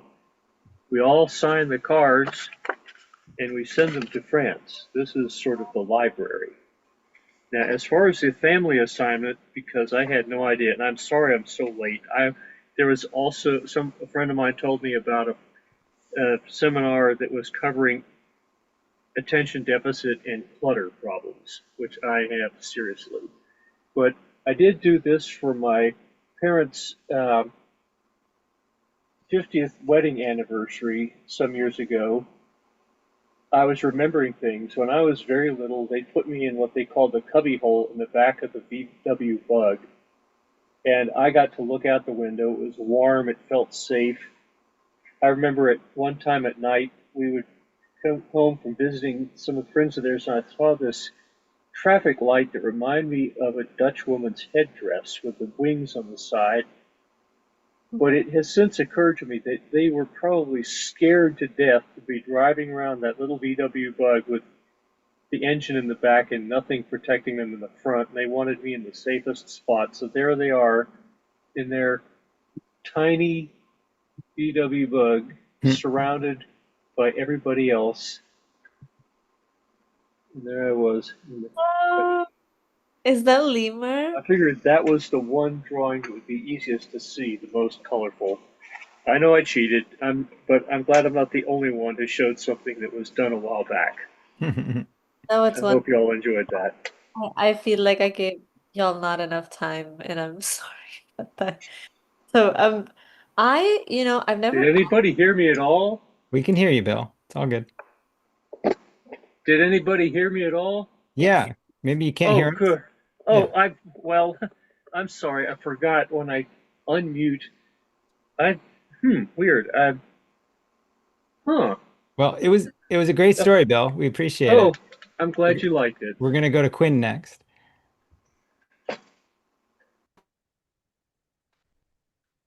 Hi. Okay, can you hear me all right? Or Yeah. okay, perfect. Sorry, how do I screen share? I should have prepared a little better. The green. Yeah, there's a green button called share on the bottom, and I've just Oh, changed the settings, so you should be able to do okay, that. there we go. Okay. Yay. Okay. Can I? It's on the wrong monitor. Yeah, that's your Okay, nail. over here. Okay. There. So I did do it traditionally, but I brought it in just to clean up the lettering. So, I guess it's not really a story, but the object, um, really, can you see it? Mhm. Okay, or is it? Okay, perfect. Um, my dad, when I lived in South Florida, um, his boss Brian had a Dodge Viper, and my dad had a BMW that was a sedan. And on weekends, when Brian had his kids, my dad would trade cars with him, and it's like so the most South Florida thing ever to me in my mind, of just like divorced dads and sports cars. So mine is kind of about that. So it says, for a long time, I had a bit of a complex about coming from South Florida. I felt like a native of vacation land, a snowbird in reverse. And then that's me when I was little. As I've gotten older and more worldly, I can recognize the stereotypes. And this is my dad pulling up in the Viper, and there's palm trees in the background so that you know that we're in South Florida. And he's saying, I bet your friends are jealous. You get to get picked up in a Viper. And I didn't really understand what that meant. So I was just like, I guess. Context only creeped in later on. And then my dad would trade his sedan for his boss Brian's coupe. On the weekends, Brian had his kids. My mom's death left behind two chubby, polo-shirted goofballs marooned in the gaudiest place on earth. I wonder sometimes what people thought when they saw us. And then that's my dad saying, you want to go get Hooters for dinner? And I'm like, yeah, I liked their fried pickles.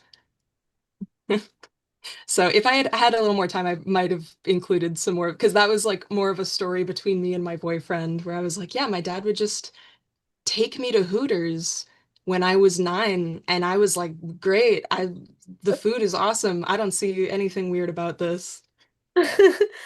I feel like completely rooted in your world. Like I for a second I'm forgot. sorry. I think that's amazing. Like I truly, while you were reading this for a second, forgot this is a one-page assignment, and I was like, okay, what happens next? We're ready to move on. Like I wanted to know, it felt to me like a really perfect start to the beginning of the story, and I was like fully immersed in the world, and I was like, okay, I want to know more. It feels like there's so many entry points into stories already there, like your dad, the car, the Hooters, like there's so many different like the native of vacation land, snowbird in the river. That's so poetic. Thank The you. drawing, yeah. Awesome. Thanks, Quinn. Yeah, thank you so much. Sure thing. We'll go to Katoni next. And when Katoni is ready. Hi, Katona. Thank you for Right coming. there. That are yours? There we Hello. go. Oh yeah, and then this is my friend Celine. Yeah, so I'll show mine and then Celine can show theirs. Sonica, you already know the story because this is literally what I was I talking didn't about, see it in the the comment. obligatory parent um animal. Mhm. And okay, so I'm just gonna go through. Can people see that? Kind of, I can read the actual words too. That's a Um, little better. Yeah, it's a okay. little better A now. little, yeah. I also wrote it in pencil, so sorry, it's gonna have a bit of that graphite glare. But it says, my stepdad's office is filled with obligatory dad fish paraphernalia. Uh, so yeah, it says like here's the text and then paraphernalia written like that, and like these are little drawings of this is the first object from the second Mhm. assignment, which is a fish pen, and then this is like one of those like glass like weights that has like the art inside of it that looks like a fish, and then this is like a polymer clay fish sculpture that I made when I was a kid, and I was just constantly every single time that we would have like they would sell us little gifts at school to like give our parents and everything. I'd always go for a fish and specifically one that looked like a big mouth bass. Mhm. Um, and so it says it comes from our favorite family story. And then so this is the little photo. And I tried to draw it in like a slightly different style than like The the the closer you get to us, I think your voice goes away. oh okay. I'm so sorry. No, it's okay. It's probably the book like blocking Mm-hmm. it. Mm-hmm. And then actually I started to like rewrite it and then of course like my turn came up, but so I'm just gonna rewrite it, okay.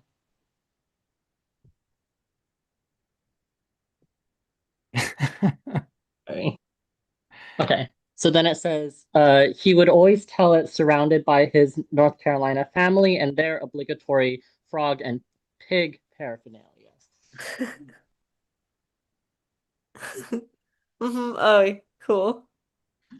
And then the story always went the same. How it was the first time he took us fishing. How we ran out of live bait. How he didn't believe me at first when I said, "I got one."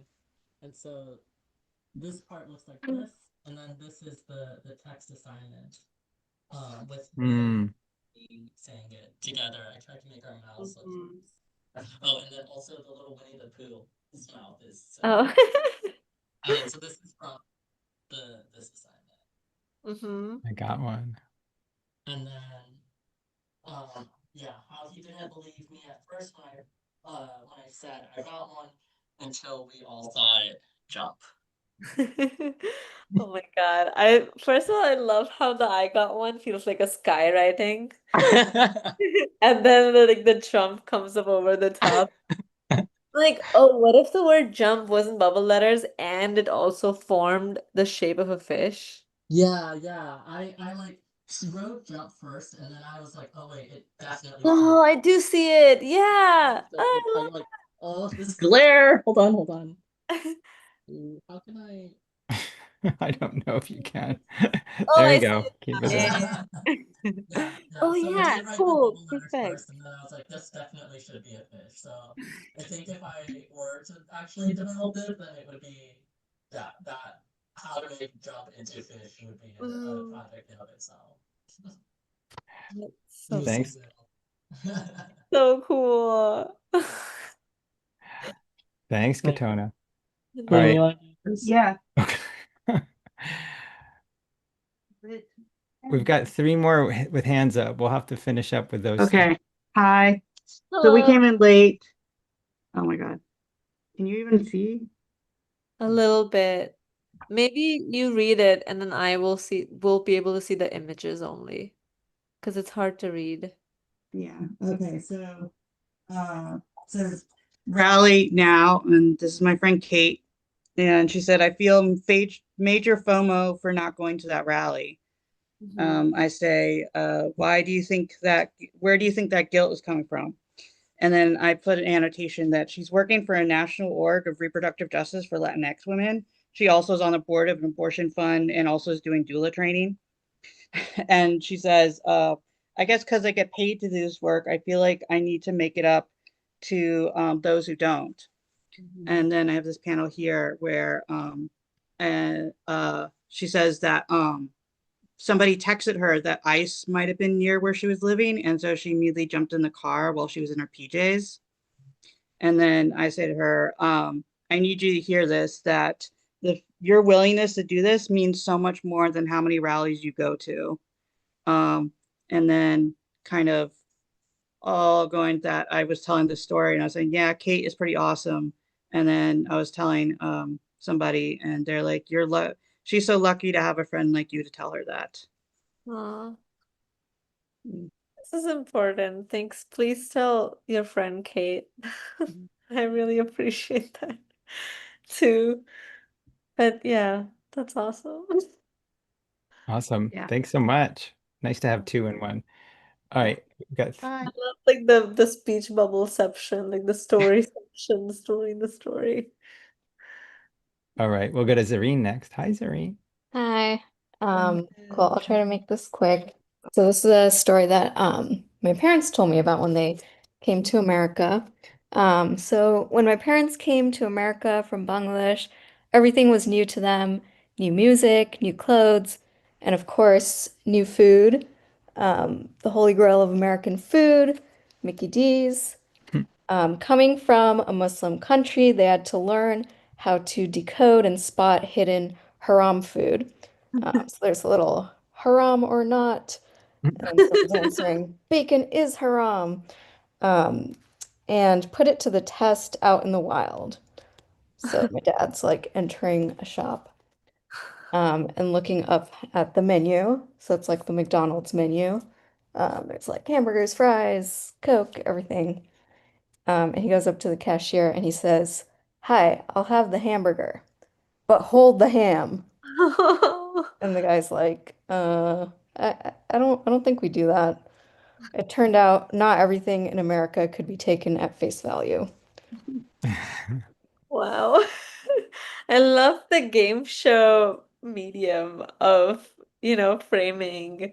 Well, yeah, that goes back to framing. But yeah, I really love the great game show way of like being like, well, because it does feel like a game in the best of circumstances when you're new to the country. And in the worst, it's a little more disappointing and stressful. But in the best of cases, you're like, it's a game, I'm gonna figure it out. I'm gonna figure out how to win this.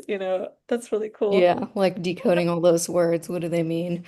My my dad recently went to a restaurant and I heard him say, "Can I please have alcoholic beer, please?" I want local beer with alcohol, and it was just anyway.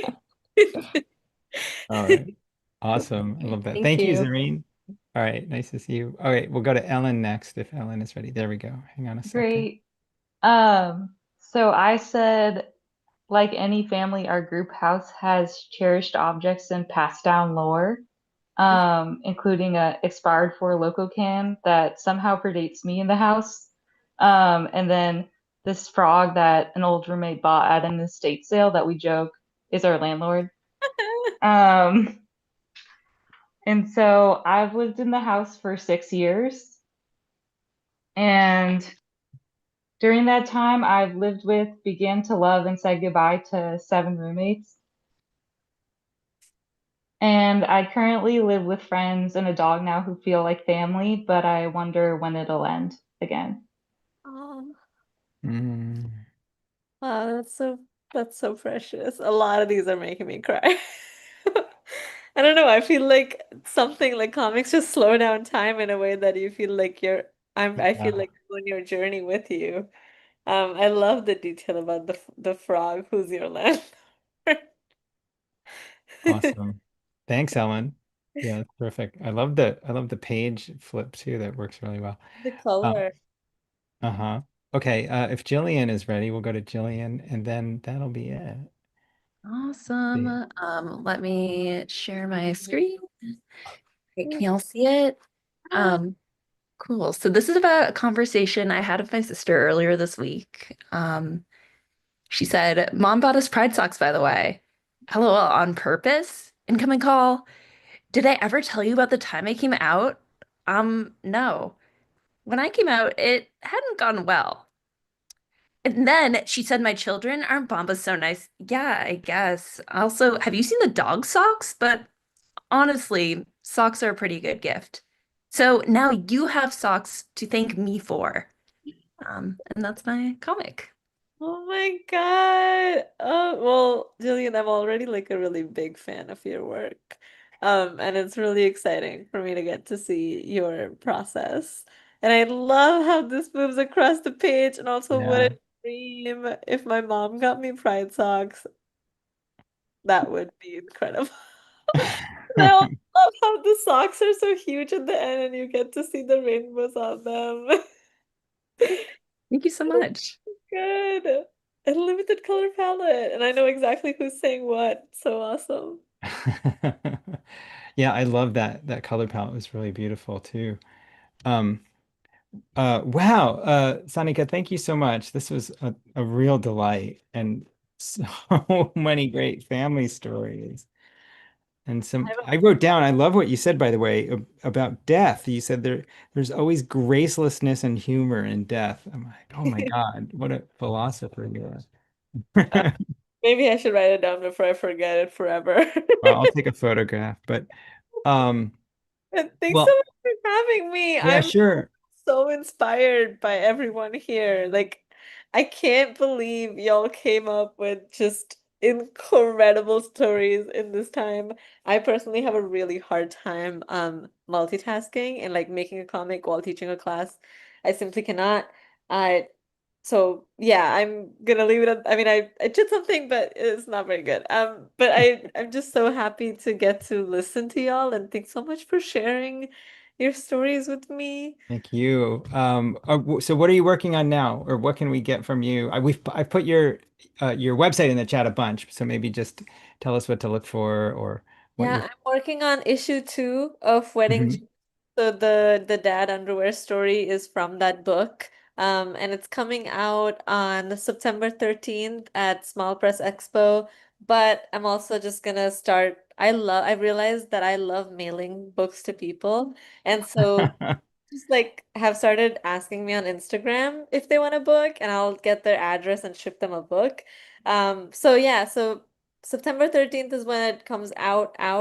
But if you want to pre-order in advance, just let me know. I'll put you on a list, and I'll know how many to print extra on top of the ones that I'm taking to Expo. But yeah, issue 2 of Wedding Juice, and this is a secret, but I guess I want to I just maybe I should tell people. But like Wedding Juice got picked up by a small press publisher, and it's gonna be a graphic novel, but that's gonna Yay. take a really long time, coming out in 2027. But I'm really Oh, excited for it, and until then I'm still gonna be making issues. So yeah. awesome. Okay, I'm going to ask everybody to unmute and give you a round of applause. Thank you so much, Sanika. This was super fun, and we'll see you. Thank you. Yeah. Thank Thanks, you. Congratulations. Sanika. Wonderful Yeah, workshop. congratulations. Thank you so much. Bye, everybody. We'll see you in a week. Thank you. Come back Ciao next for week. now. The workshop was great. Thank you so much. Bye, everybody. Great Thank stories.